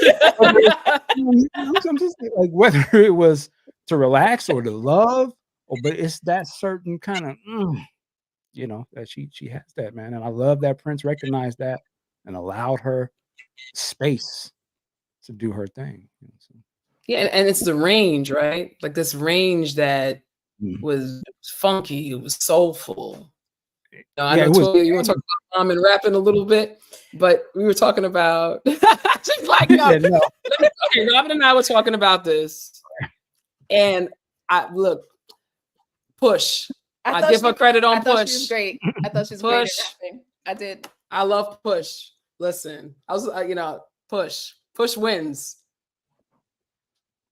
Uh-oh. We can't hear you, Toya. Are you on mute? Oh, no, she's not on mute. Okay, there you are. Nope. No. No, we still can't hear you. Is that us or you? Okay. Nope. No. You're unmuted on our Your phone side. was muted or something?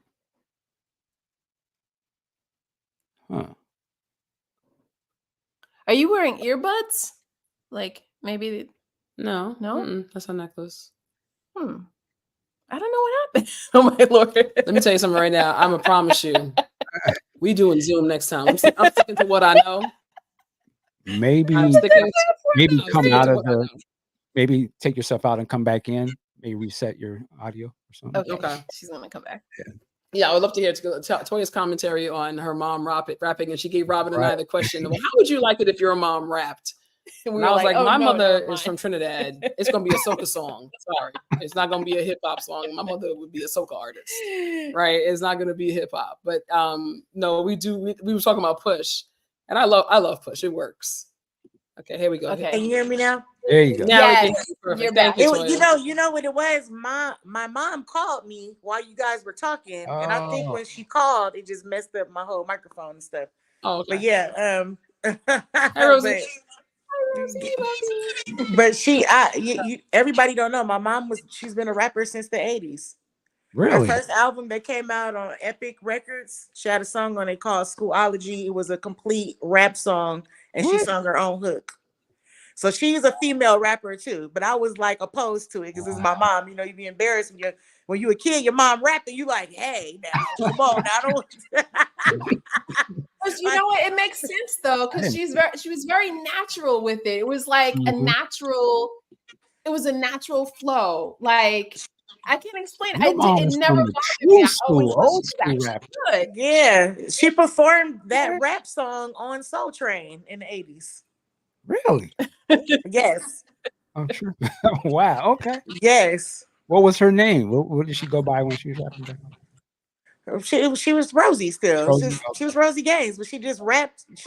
Once they started rapping real like in the 80s, she said I could do that too. So that's what she made rap songs. My first song I ever did with her was a rap song. I rapped it and sung the hook too. It's called Be Yourself. And I was like 4, and we did it on the 8-track. Oh, So wow.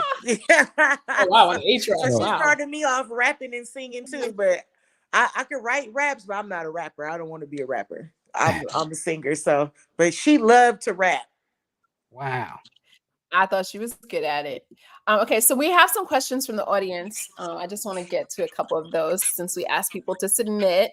Okay, so this is our friend Steve. It says, Toya, I learned on the official Prince podcast that much like Prince, Rosie Gaines was a multi-instrumentalist. How early in her career did she begin playing multiple instruments? She immediately played piano when she sang as a little girl at 4. So after she went from the piano, she went to the guitar. She self-taught she taught herself how to play everything, bass, drums. She went by the time she was like in, I think like junior high, she started playing the saxophones and the flutes and all that stuff. So by the time she was in high school, she pretty much played everything. And she taught herself how to play everything. Her ear is just crazy. So she could pick up an instrument, and once she figure out where the notes are on it, she could play it. Wow. So were your grandparents also musical? Is this like a family lineage thing? No, well, my grandmother used to sing in a choir. My mom didn't sing in church. So people think that she did and stuff. She did not. So my mom was never a church singer. My grandpa bought my mom her first piano, and he just saw that like she was always singing and stuff. Before she could talk good, she was singing and humming and doing things, but it was in key, it was in tune. My cousin's baby is like that right now. Her little son, he is Robin's in daughter. tune, even though he don't talk. He's only one, but when he's sing, he's in tune. So I'm like, oh, Mhm. he got it. He's That gonna was be your a singer. daughter. Right. So it's like, so she, she taught herself how to do everything. It's phenomenal. My grandparents don't do music. They took the role as the manager, and they turned the whole band, the whole family, because my grandma had 8 kids. So she said, hey, all of y'all gonna play an instrument. And they used to throw parties and charge people to come to the parties, and they would play cover and original songs, and so they were like like the Jacksons. You know what I mean? Growing up, and just my mom took it all the way. The rest of my aunts and uncles, they didn't like take music that serious. After they wasn't forced to do it anymore, they didn't do it anymore. So she's the one who just stuck to it. Oh, nice. And she's the Right. baby, and she's the baby of the family. So I love this question. Have you ever thought about covering one of your mom's songs? I actually saw a video of you on, it was like a cruise or some sort of Prince fan event Oh, where and you you were were- singing with, I think, that guy Martin Yes. or something. And I was Yes. like, oh, she's Martin amazing. That's when I Kimber. first discovered Yes. your voice. Yes.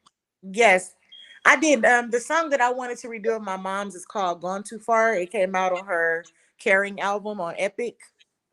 So I want to redo that one because it's real old school, give you that good old 50s feel to it, the music, and and I would love, like, I could see a really nice video to that song. And to me, the song didn't get recognition the way it should have, because she ended up getting shelved really on Epic. So I just think the song is like a phenomenal hit. If you haven't heard it, you guys should listen to it. It's called "Gone Too Far," and it's on her Caring album. So I wanted to redo that one. Let's see. I'm just looking at Oh, another Robin's looking at question. questions. So what is your mom's favorite song that you is it that one? Is that your favorite song that she's put forth? Oh no, I can't even begin to pick a favorite No, song so she's like a favorite child. of my mom's, because I heard so many songs you guys have not even heard.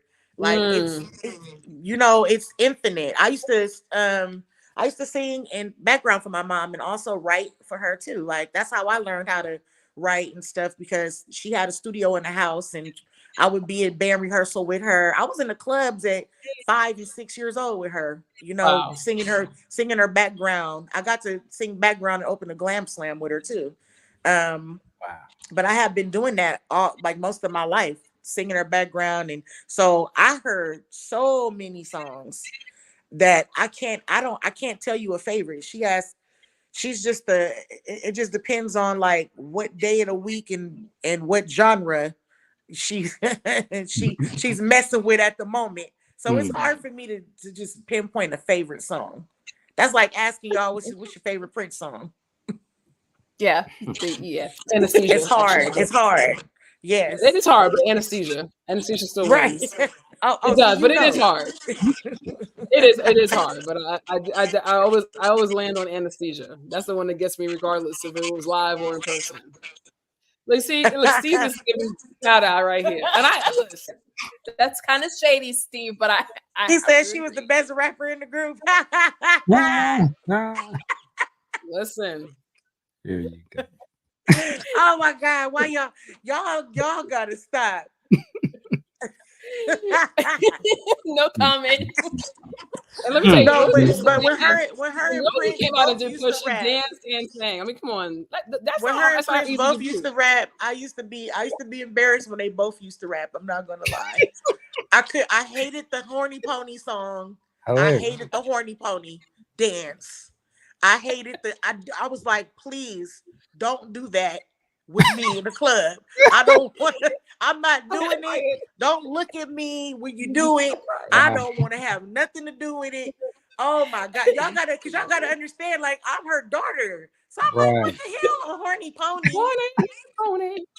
And then the dance. And you're like at that age, the little it's that president. age, like, oh God, everything your mother does when you're like 12 is embarrassing anyway. So did Rebellion show up? Like, were you listening to like Snoop Dogg and Tupac? She and wasn't. Biggie? Like, Now how see, did that Rebellion was show the up? thing.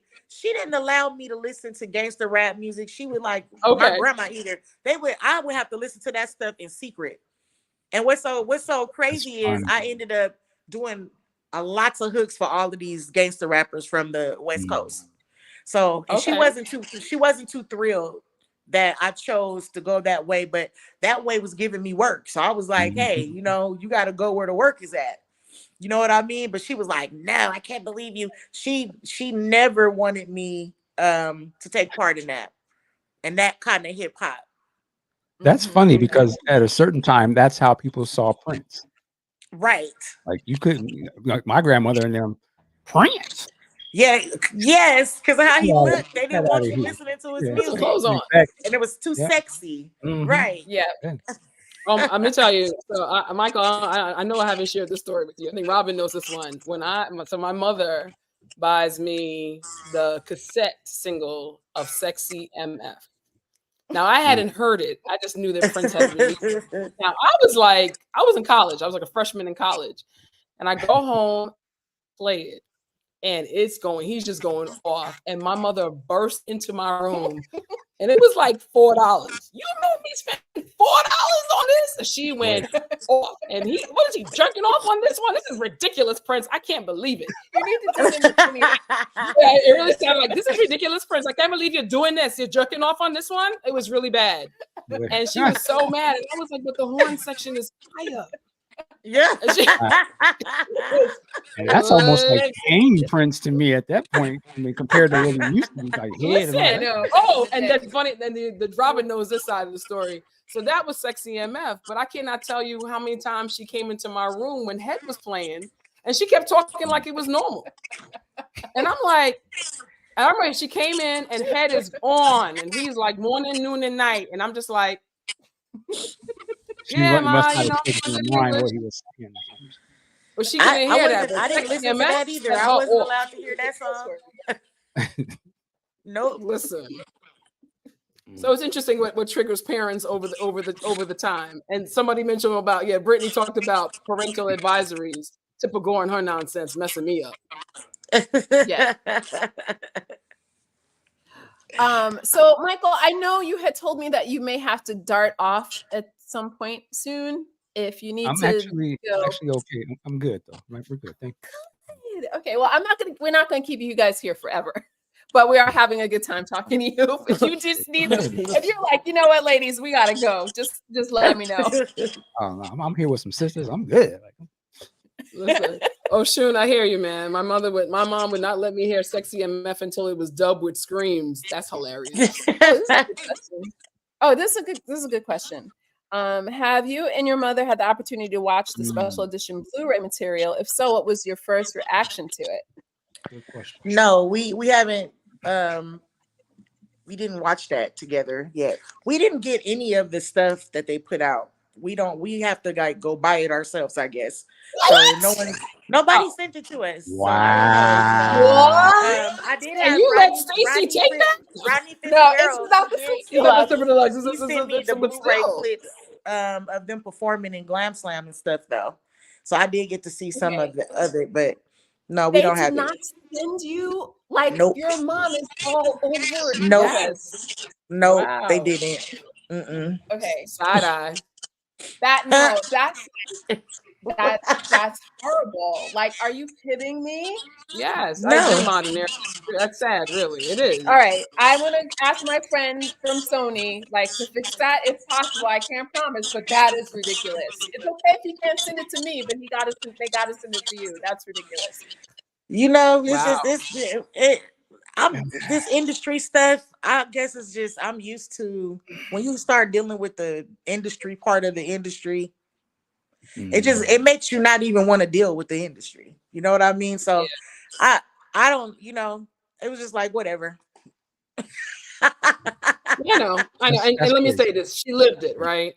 This is her life. I mean, This we is not, lived you know. it. That most certain. Cool. Nobody see. That's the whole thing. No matter what anybody does, they could never take away what she contributed to Absolutely. Prince's legacy ever. Absolutely. Nobody.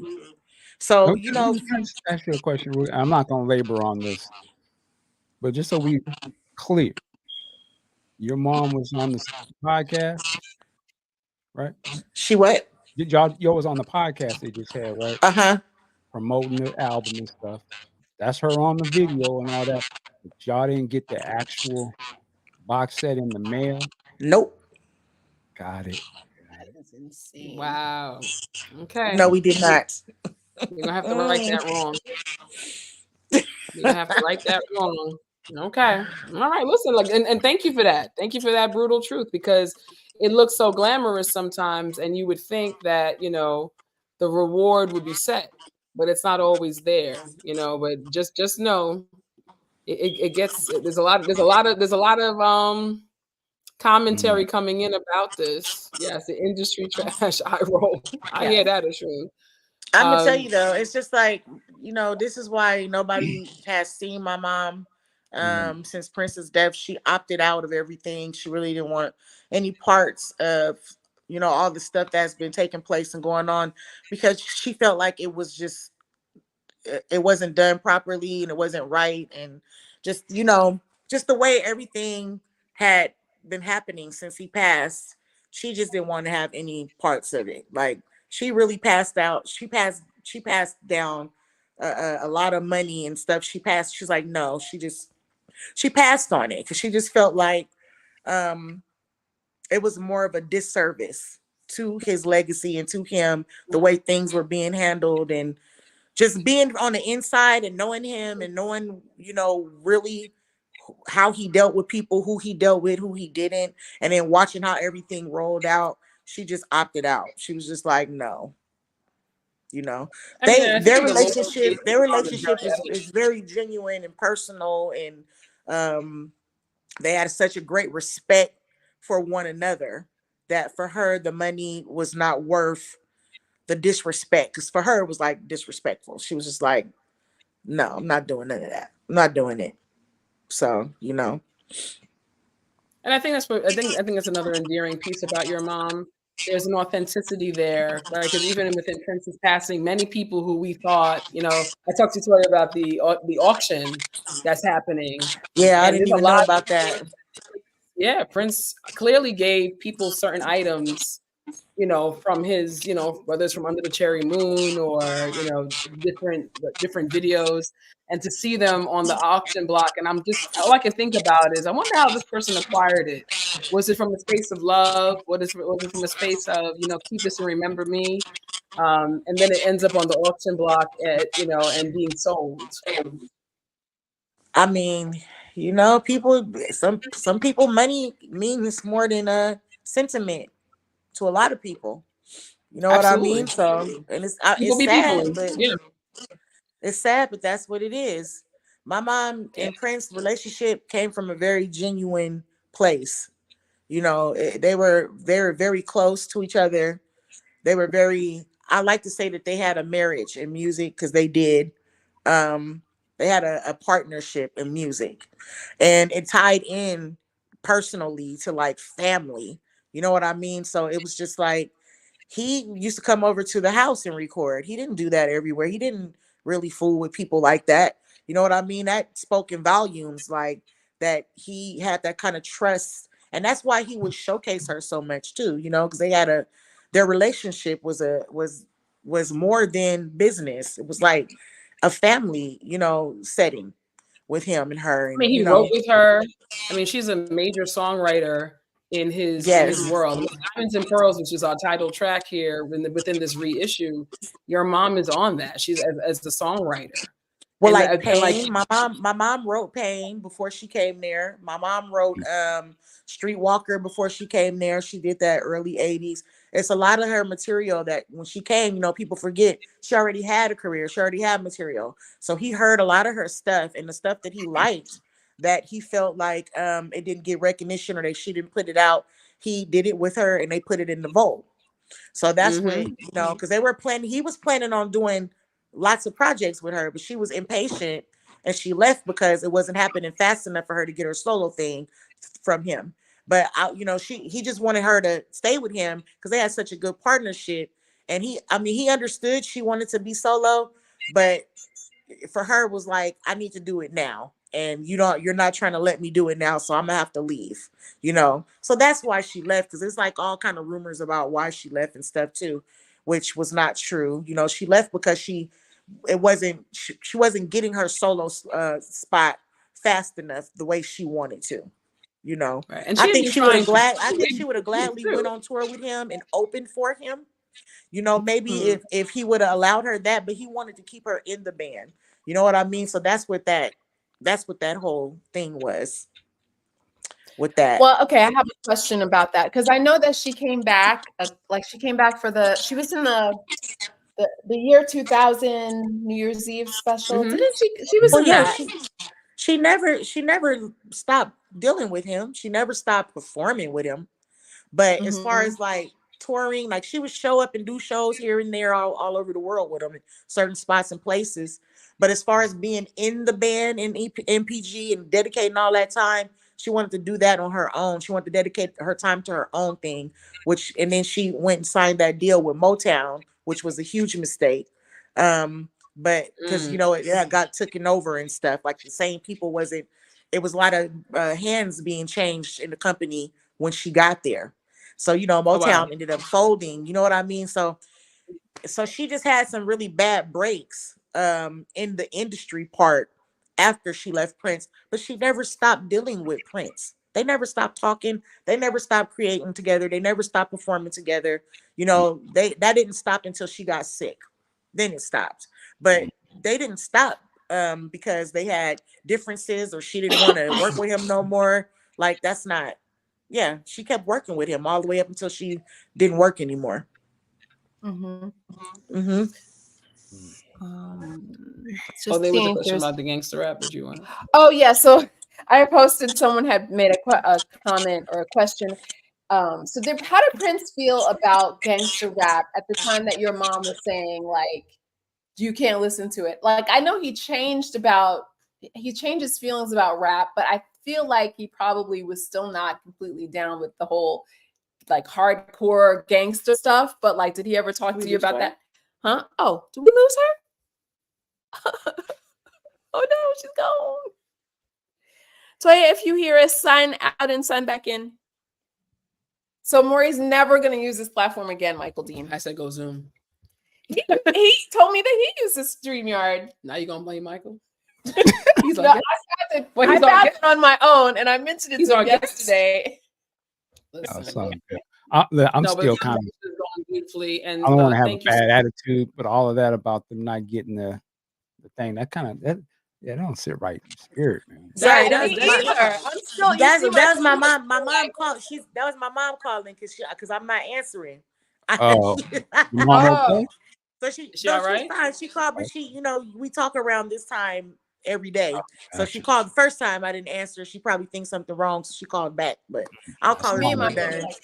Yeah, it's just crazy that she keep calling while we're in this talking about her.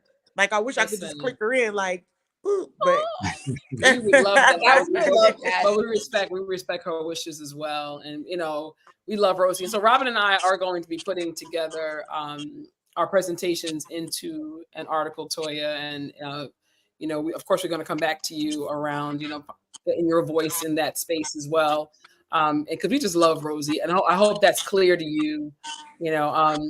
We've been on, we love her. The impact is real. I know that the Prince community, like I know you guys love my mom, and I could have really raised a lot of sand dealing with the estate and stuff through you guys all because you guys love her so much. But I'm trying to be very respectful of Prince and her legacy, and I just want everything to be done with class, and and I just feel like God knows what's happening. Everything will play out the way it needs to, as far as will make for her. Your footstool. Don't worry about it. But will make your enemies your footstool, and they will watch she definitely know that you all love her, and that's why I agree to anytime anybody asks me to come represent her, I do, for the purpose of all the real genuine love that she has from all of you guys, and she loves all of you guys right back. So I just feel like it's my duty to fill in, you know, where she can't, and in her honor. So if you guys are going to honor her, I'm going to show up, of course. You know, so I just appreciate that so much, that she's not forgotten, and that she's really well loved by, you know, the Prince community. Absolutely. Okay, like, I'm still thinking about the fact that they did not send this to her. Look, you guys are mad. No, look, no. Like, my head is like on fire. Like, Yep. I mean, you know, I understand what you're saying, like trying to be respectful, but they need to be respectful of you. Like, your mom. They do, but is you the know, one- you know what? You know, like I said, this for me, all of this is embedded in the makeup of who I am, to be born into this. Like, how many people could say I'm born and I'm attached to an icon, to a legacy, to somebody that the world loves, that's beloved to the world, someone who's that loved, that genuinely loved us back. So I have to like look at it from that perspective and just be peaceful about everything, that even the things I don't like, because no one could ever come in and take that away from my mom, Yeah. from me. You can't rewrite the history. It's Right. evident. No money, no sitting on the money, no whatever y'all think y'all doing. It's not going to make us bitter about this experience of life, Amen. because this has been life changing for us. You know, Prince changed the course of our lives.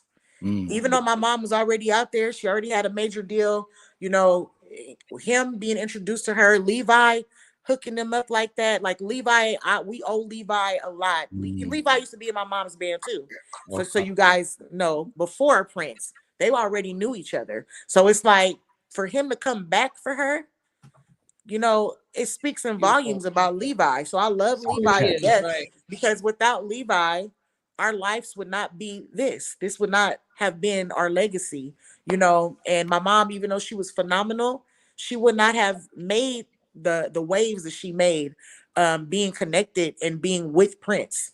You know, she even thanks Levi and Prince. She says Prince made her singing range even go bigger and higher, because the push he gave her, you know. So he enhanced her as an artist, and I think she enhanced him also, as an artist, because it just took him on a different journey when they had an introduction, you know. And how did they That was- connect? Is Levi also out of Oakland, the Bay Area? I have a question about that. So, like, yeah, it seems like the Prince had a connection to Oakland. Like, it seemed like Oakland was also kind of almost like another Minneapolis, and that there was like all this talent. Like, Sheila E. is from there, Levi's from there, Nico Weaver's from there. Like, what is it? Tony is from there. Hey, But see, what you gotta understand is my mom's from Pittsburgh, but Oakland was the big scene for music. So my mom moved to Oakland because that's where the nightlife, the clubs, the Dock of the Bay, the Yoshi's, like all the big clubs that all of these big artists used to perform in the Chitlin circuit before they had these deals.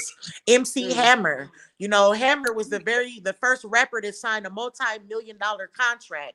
You know what I mean? Stanley, MC Hammer. And my mom used to tell me stories about how he would come in the club and shut the whole club down with his demo and his dancers before he even got a deal. So see, Oakland was a special magic place like that. Like, if you had some talent, you could go and do a club, you could go and do the festival at the lake. You will be seen and heard by people from LA. So Oakland was drawing, you know, people to it because of the immaculate talent that Oakland had to offer. Even Beyonce, before she got a deal, she had to come to West Oakland, and she was working with Dwayne Wiggins with Destiny's Child when they couldn't get a deal, you know, and he handed them over to Wycliffe. So Oakland is very prominent. The Bay Area, even though they blackball the hell out of us, like, we have no market here. People come here because we have original talent, and we're innovators. And they steal from us, and they take it back wherever they from. But you know, and they don't give us our Bay props. Area is huge. I'm on the West okay, Coast, though, so I but that's already know. okay. Like, Because you can't stop what come out of the Bay. Like, we have immaculate talent, and very, like, we have icons that come from here. You know what I mean? From the Bay Area, period. Absolutely. Yes, Kelvin, Santana's the from the Bay Oakland Stroke Area. is By strong. Stone. Right. Very, very Tony of you. Yes, the Oakland Stroke. Yes, it's a Yeah. song. From Tony's JT the Bigger Bigger. I revival know album. all the cats from that area. Right. And there's a lot of big people. Carlos Santana's from the Bay Area. Oh yeah. Like, Mhm. George Lucas is from the Bay Area. I mean, it Right. just goes, we have a lot of talent out here. It's crazy. Mhm. That's what's up. So, Mhm. Toy, I want to talk about a little bit of fun. So, when Robin and I first met, we'd be on the phone having these type of nerdy conversations about Prince. And one thing I used to do, just redundantly, just watch the video for Get Off, the Get Off house mix, We used to watch videos together. all the time. The Violet the Organ Grinder, Like over the and phone, Gangsta put it on. Glam. So again, with the rapping, if you want to see me be nerdy in a moment, put Gangsta Glam on. No. I get really nerdy about Gangsta Glam. Violet the Organ Grinder. You've And- seen me dance Violet really the Organ drunk. Grinder. I got to be there when they shot On the Gangsta dance Glam, floor. too. I'm a mess. You were there. The house, I was there. version- I was there when they house version shot of Get Off. I was there when they shot Gangsta Glam. I was there when they Talk to us about shot Gangsta Bridge, Glam was like so the much movie. fun. I was like, I got to be there. It was fun. Gangsta Glam, to me, Gangsta Glam was the funnest video shoot because they were just like really playing. They were rollerblading. That was like in front of Paisley, and then they went to Prince's house around the pool, and they, that's where you had the famous suspenders with the bikini briefo.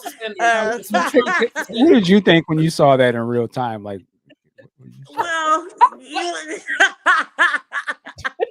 I mean, honestly, I was by that time I'm used to Prince. It's Prince. Like Prince is gonna do his Prince thing. Like that's something you. So there was a time. How You old just are you? accept it. You just accept that it's Prince. Like, huh? Around how old are you, Toya, at this point when Gangsta Glam is dropping? How old are you watching Prince? Gangsta Glam, the Get Off the stuff came out, I believe that was like 92, right? 91, 92? Yeah. 91, 92, yep. So I was in the 9th going to the 10th grade. Okay. Yeah, She's when like- that came out.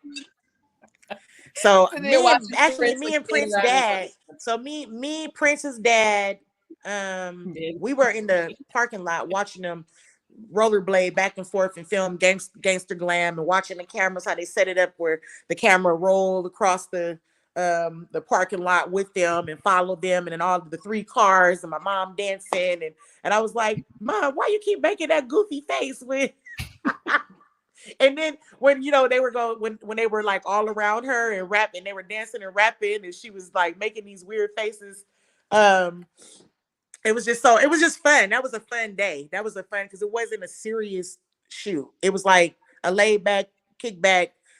They took it from Paisley Park to Prince's house then we went and filmed in front of the Glam Slam, and you know what I mean? So it was like a real kickback of a video shoot that day. They had a lot of fun that day. Yeah, and and everybody who knows this video, we get past the last scene where like Prince is like lifting the girl's breast up and down, and then we see this girl doing belly dance, and I remember watching that. No, I'm gonna get us into trouble. On my tape, but we didn't know who she was, and I was like, "What is this old footage? What is Prince watching? Some old Eric channel? Like, what is this?" We were very. And then he was obsessed with Aunt Esther from Fred Sanford. And Esther, yes, in that era, for some reason, he was obsessed with. I was like, "What?" The fans. He was upset. He had her up on a He would put her up on a projector and just have her like when they rehearsing and everything. And have her just saying, "Hold it, Fred." And I'm like, what in the world is it? Why is he obsessed with Aunt Esther? Like, he was so obsessed with her for a period. I was just like, why? It was funny though. He had his moments where he was really, really goofy, fouling my mom's fingernails and, just doing a lot of extra little cute, funny stuff to show you he has he's very serious, but he had a real goofy side also. Yeah, that's what I love about Gangsta Glam. I think it just looked like Prince was just having fun. And like they was having a lot of fun that day. They were having and fun. His dad was there. And his dad had fun watching too. So how was it from your vantage point, the relationship between Prince and his dad? Prince was really, as far as he was very private. And see, this is one of the things I miss about old school stars too. They left some mystery for you. For sure. They didn't live Mm. their whole life on the camera. You see every single thing. Like being mysterious will work for you. It really will. So Mhm. with his, like, he wasn't real. He was open with my mom about his relationships with everybody in the family, but around just like general, a lot of people, me and plus I was a kid, so you know there's certain things you don't talk about around kids For sure. and things like that. But he was like very respectful of his father around me. What I saw, you know, he loved and respected his father very much so. And he wanted his approval. Okay. He did. He wanted his father's approval because his father was a musician. You know what I mean? So he basically followed in his father and his mom saying too, Maddie. So he kind of followed in their footsteps. You know what I'm saying? So of course he wanted them to be proud of what he was doing. You know what I mean? I like that you Did said his that because mom a come lot of around times we often don't as get well? to hear about I'm sorry, that. Mike. Like, I like that you said that because a lot of time we don't get to hear that kind of with Prince and his dad, and like he was proud. He wanted his dad to approval of that. I think that's an Yes. interesting thing about Prince, his father. You get to see little pictures once in a while. He's in the background, but you never really get to hear like, you know, When I went to Paisley in June, they played a song with him and his father playing the piano. I cried. Okay. Just because I've been around them both together, you know, and they're both gone. And just, you know, just the thought of, wow, you know, maybe they're together right now because he was very much so wanting his father to be proud of his work and bringing your parents to something you created like Paisley Park. Like you built your Amazing. own empire here. Yep. You own your own masters now. You shoot your own videos now. You're not waiting on Warner Brothers. You're not waiting on Sony. You're not waiting on somebody to tell you when to go. That had to be a big, huge, proud moment for him to be able to show that to his parents. You know what I Sure. mean? Because that was a huge accomplishment Yeah. for any artist to be able to accomplish. Yeah, we were at the second celebration after Prince's passing, and Sheila E was I there, wasn't there. and well, Rachel and I is the we. I Sorry. didn't go. We missed you, Robin. And Sheila E talked about basically right after Purple Rain, he tells her that he bought his own studio. Would she like to see it? So of course she says yes. And they're dressed from head to toe in 80s regalia. She's in heels and a fur, and he's looking like Prince did in 84, 85. And he drives her out, and they begin in Minneapolis, and then it gets more suburban, and she starts seeing cows and tall grass. And he ends up taking her to this big open plain, and he's like, you like it? And she's like, okay. And she's like, come. He's like, come with me. And you know, her heels are going into the dirt, and he's like, this is it. This is the studio. And she's just like, okay. And he's like, come over here. You know, this is Studio A. And she's walking in the grass, and then she goes to the next. He's like, come over here. This is Studio B. And then he's like, come over this way. This is where the sound stage is going to be. And now she's telling us this story fast forward in 2017. And we're in the sound stage. And it was such a conversation around how Prince set vision. And we had Andre Simone show earlier on, like during in 2020, when we first started off. And Andre talked about how Prince would draw pictures of this massive studio that he owned. So And he had it hanging on his he wall. had it hanging on the wall. And he said when he saw Paisley Park, it actually looked like the drawings that Prince used to do. You know, so such a testimony to setting vision, such a testimony to answering the call and being courageous. And when you go to Paisley Park, to think that Prince, he built that from scratch. This is not somebody who had like the silver spoon and was handed an inheritance. No, this is somebody who actually worked tirelessly within a vision for their life. Like he did it like, my life depends on this. If I don't do this, I will starve. Right. Type of attitude. And he did everything like that though. He gave everything 1,000%. Everything. You know, people don't understand how much sacrifice he made to become who he was. Which is why he expected everyone who he employed to be just as much sacrificial as him, because it was his vision, you know, and he did work very hard to get it to where it was. And that's how come to me is very detrimental on what they do with it today. Because I'm like, this is someone's whole life. This is not just about the music he made and making some money. This was his whole life that he dedicated to this. So you have to honor, what he did and keep it the way he would keep it going. To me, that's the most important thing, about his legacy living and moving forward, is that it's going to move forward the way he would push it forward. Not the way anybody else would think it should go or should be. It should go how he wants it. And that's just my opinion. From me being there, from me watching how much work goes into being a Prince, an icon, a Rosie Gaines, a MPG, the sleepless, tireless, always on the road, never getting rest, working constantly, consistently. Like you can't take someone's legacy that they dedicated their whole life to like that and not honor it. Like I just and I was kind of angry, about a couple of things that had happened when he passed and how things went about and stuff. But that's all I could be, is angry about it. You know what I mean? 'Cause I don't have any power or control over anything. But I just hope that everybody think about that. I hope they all think about this man dedicated his entire being to who he was. So I hope that they respect that. You know what I mean?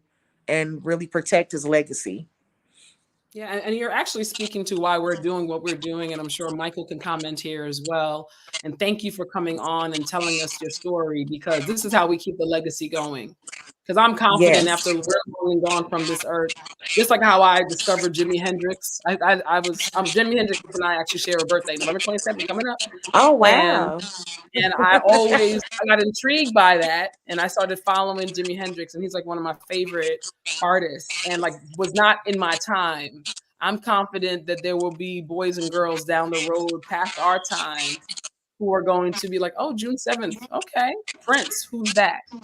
And my goal, I mean, and this is definitely the nerdy educator in me, is to make sure that his legacy lives way beyond, and what people can really understand, like what it takes to become an icon, and that you can be from Minneapolis and put Minneapolis on the map. Because I mean, we have Bob Dylan from Minneapolis, and then we have Prince Rogers Nelson, and I'm clear who made Minneapolis, right? And Prince made Minneapolis Princeapolis. Yes. It's a just whole changed the thing name now. When you go in Minneapolis around his celebration time, it's totally Prince Town. Yeah. That's like, that speaks in volumes itself. You know what I mean? So he definitely made Minneapolis his playground. It was his world. Okay, so Toya, we got one last question for you. Franklin, we're going to close with your awesome question, because we want to remember Prince at his highest and his funniest, because he did have a great sense of humor. Toya, what's the coolest or funniest memory you had with Prince? Oh, that's hard. That's hard to say, because he was very he was like spontaneous with his humor. It would come out of nowhere. It'll be a very serious moment, and then he'll just turn around and hit you with something you totally don't expect for him to say. So it was a lot of moments that he had like that, because he was such an aura. Like he was he was so small, but he'll walk into a place and he just would fill up the whole entire room. It don't matter who was in there. He's taking the whole thing over just by not even saying anything. So to be honest with you, a lot of the funniest moments I had with Prince was just looks. He didn't even have to say nothing. Okay, you got to give us the look. What's the look? I can't do it. I can't give you them looks. That's like Jamie Foxx. Don't look in his eyes. Come on now. Only he can do those looks. Okay, like, but everybody looks. and anybody who knows him, they know what I'm talking about. It was the look. It was the look. He didn't have to say nothing. He would walk in. You would know if he looking at you like if he clowning you or whoever, or just with the look. Right. And the shady cameraman always caught him doing that during award shows. If y'all pay attention, They always Oh, call them yes. giving them looks. When Halle Berry gets her award, oh my Girl, Lord have when mercy. certain people would hit bad notes, them looks, you couldn't stop them looks now. He would give it, he wouldn't say nothing, but that look said it all. So most of our funny moments was the looks, mainly him looking at me for touching stuff I wasn't supposed to be messing with and stuff. Just him catching me like with the look, like yeah, like I don't even gotta like what the hell you in here doing? Where did Toya go? She too quiet. Wait, what's going on around here? Hilarious. Man. Yes, so that's what the funny. And my mom, him and my mom had it wasn't funny because my mom broke her she broke her tailbone, but it was funny when she told me about the argument they had. So he wanted her to wear these big old bell bottoms, right? I don't know if you all remember. So these bell bottoms she even wore in Graffiti Bridge. She had the blue with the lace over it, and then it was some huge bell bottoms. So they had to do a show, and she was like, I don't want to wear these bell bottoms. And he was like, but they look good on you. And she was like, I don't want to wear them though. They too big, and I'm stepping on them, and and they kind of had a little back and forth, and he like, you wearing the bell bottoms. So the lights was off, and they had to come get on the stage, and my mom tripped down the stairs. You could totally hear she grabbed onto the drum cymbal, so you could totally hear the cymbal clashing and clicking as she fall down the stairs, and then she fall all the way down to the bottom, and then you just hear her go, oh. It's not funny because she hurt herself, but it's funny now because she's fine, right? But it was like, it was funny to hear it. It was funny. I'm sorry, it was funny. My mom, it was funny. She was Prince's mad. reaction? You put her in the salty bell bottoms. What was I didn't want his to wear reaction? these bell bottoms, but but it was. I'm sorry. I'm sorry. It was funny. She was mad. She get mad when you laugh at it, but if it's funny, it's funny. I'm sorry. It was funny. What was his reaction? Was he like? I mean, he felt bad, of course, that she got hurt, but the show had to go on. The show went on. She didn't get seen until after the show was over by the doctor, and then found out she had broken her tailbone. Like he was still playing and singing with a broken tailbone. Yes, and he also was still performing when he broke his hip from jumping off the speaker. Oh wow! Oh, yeah, they don't. When they say the show must go on, iconic, they mean that. That really it's gonna go on no matter what. Wow. Man. Wow. And on that note, incredible story. Toya Gaines. Yay! Thank you so much, Toya. Thank you, Mikey Jean. Thank you for jumping in with us. My pleasure. It's great. So the last thing, okay, we're gonna try another little Kahoot, but it's not gonna be that. Oh Lord! It's not a quiz. Honestly, okay, so to our viewers, she's on her own with this one. No, listen, to our viewers, right? Like, it took us a long time to revamp the show, reboot the show. Oh, yeah, this is a good question. This is a good question. We want to know, like, we need to be inspired. At least I needed to be inspired. I listened to the podcast, and like just hearing Rosie's voice, like I said, inspired me to like, okay, yeah, let's do this and reach out to Toya. So I want to know, like, from our viewers, fans, whatever, like, what do you want to see next? Like, what should we do next? And we'll make it happen. I'm not going to say a date yet because I'm non-committal. But Toya inspired me about Levi. Oh, Levi. Levi is a very good person if you can get him. That's what I got out of this. He is the historian of been through so many Prince bands. Right. All right. Yes. Well, so he would be a very good person for you to talk to. All right. Let's see. So I'm going to also ask our audience to give us like an idea also of what they would see, but we'll definitely write down Levi. And does he give it? He doesn't really give that many interviews. That's why I'd be interested in hearing his voice. I'd love to hear from Levi. You guys should reach out to him. I was around. Levi was a part of Prince's world for a minute. Like, I met Levi when I was like 15. He met like several Prince projects. I met Levi during Act One. No, No, Not Dream React. I Was it wasn't with Dream you. React 2? Dream React 1? I wasn't with you. I was with my brother. Hold on. I met the Love Sexy band Yeah, this is in before. Dwayne's office. My brother used to work for Warner Brothers. This is mode. All right, so just bear with us, please, before we go. Let's make this quick because I have to go to the bathroom. Listen, I gotta Use run the out of here. tickle room. All these Chinese herbs Thank have you gone guys through the so system. much. and- Catch y'all next time.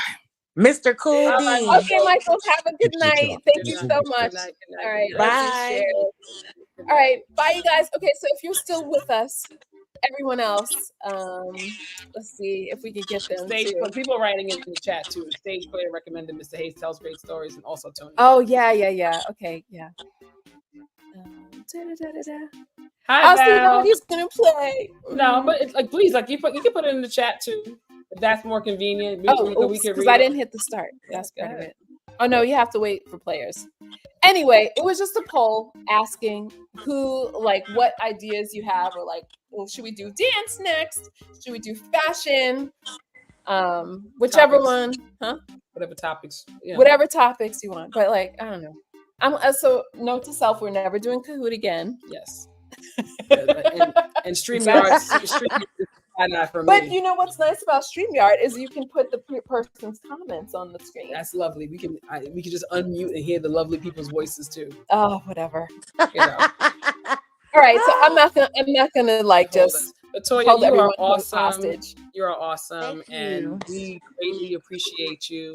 We look forward to hearing, more from what you're doing, and may you just stay within your integrity and continue to be the powerful, beautiful sister that you are. And we just Aw, look forward thank to you. what's next. And let Mom know we just love her so much, and we wish her all the best. We support her I decision will. making. Grateful. And I'm for all she gonna has call contributed. some friends at Sony and see what I can do. Like I said, Yeah, I we can't gotta get you- promise, we but gotta- that is ridiculous, and I'm gonna try to make that happen. Also, too, I just again, I also want to thank you. And if you want to come to New York and hang out, Gotta do it. gotta do it. Don't, Gotta don't come do to that. New York. 'cause And I'll I'll come to make New York sure and she hang does out, not 'cause I put love New Kahoot up. York, girl. I love New Yes, York come now. to Y'all, New York and hang out. y'all got the shopping. Y'all got the shopping. Yes, in we'll go this. shopping. We'll do whatever you want. We'll have fun. And Robin will not be able to play Kahoot. Oh, whatever. Oh. Whatever, man. Well, thank you though, guys she for can having do the me. show. Huh? I said thank you guys for having me. Thanks for being thank here. Thank you for being here. Yeah. Okay. So Oh, I no just wanna say, problem. she complains a lot about me, but she wouldn't be doing the show with anybody else because I do all I do the show. She's the show. Well, you guys are very cute together. You guys balance each other out. Y'all Let me yin tell and you yang. something. Thank you. I do my best. I do my best. You think she's easy? I do my best. Did you say she was a Virgo? No, I'm the Virgo. She's a She's the Virgo. I'm a Sagittarius. Sagittarius. Oh, okay. Yeah, Virgos are not easy.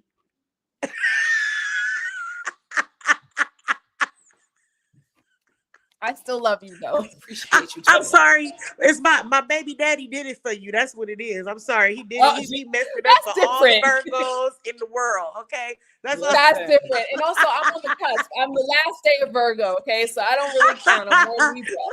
If you want to really know. They still love anyway. Virgo, but y'all November 27th. professional. Same day as so Jimi you're Hendrix. professional. Okay. Same day as Jimi Hendrix, November 27th. Okay. Send her gifts, please, because Thank she's you, Oshun. currently lobbying for that. Thank you, Oshun. My child is a Sagittarius, so I get it both things. Yes, but thank you, Toya. Appreciate you and much success, and have a wonderful Thank Thanksgiving you. holiday. If we don't speak to you, You And, too. You much guys love. too. Keep in touch. All Keep right. in touch with me, girls. we'll do. Oh, Oh, we yeah, we will. We We will. totally We're will. not done with you yet. We're not done with you Okay. yet. Got some All blessings right. coming Bye. in. All All right, right. bye. Bye, And thanks everybody. to all of our viewers. Thanks Yes. for tuning in. Have a good night, Bye, everybody. viewers. Upcoming birthday stage. Player. See you on the 23rd. That's next. Oh, your birthday's actually on Thanksgiving Day. Have a wonderful birthday. All right, we gotta go, man. And I'm just saying happy birthday to us. All right, bye, everybody.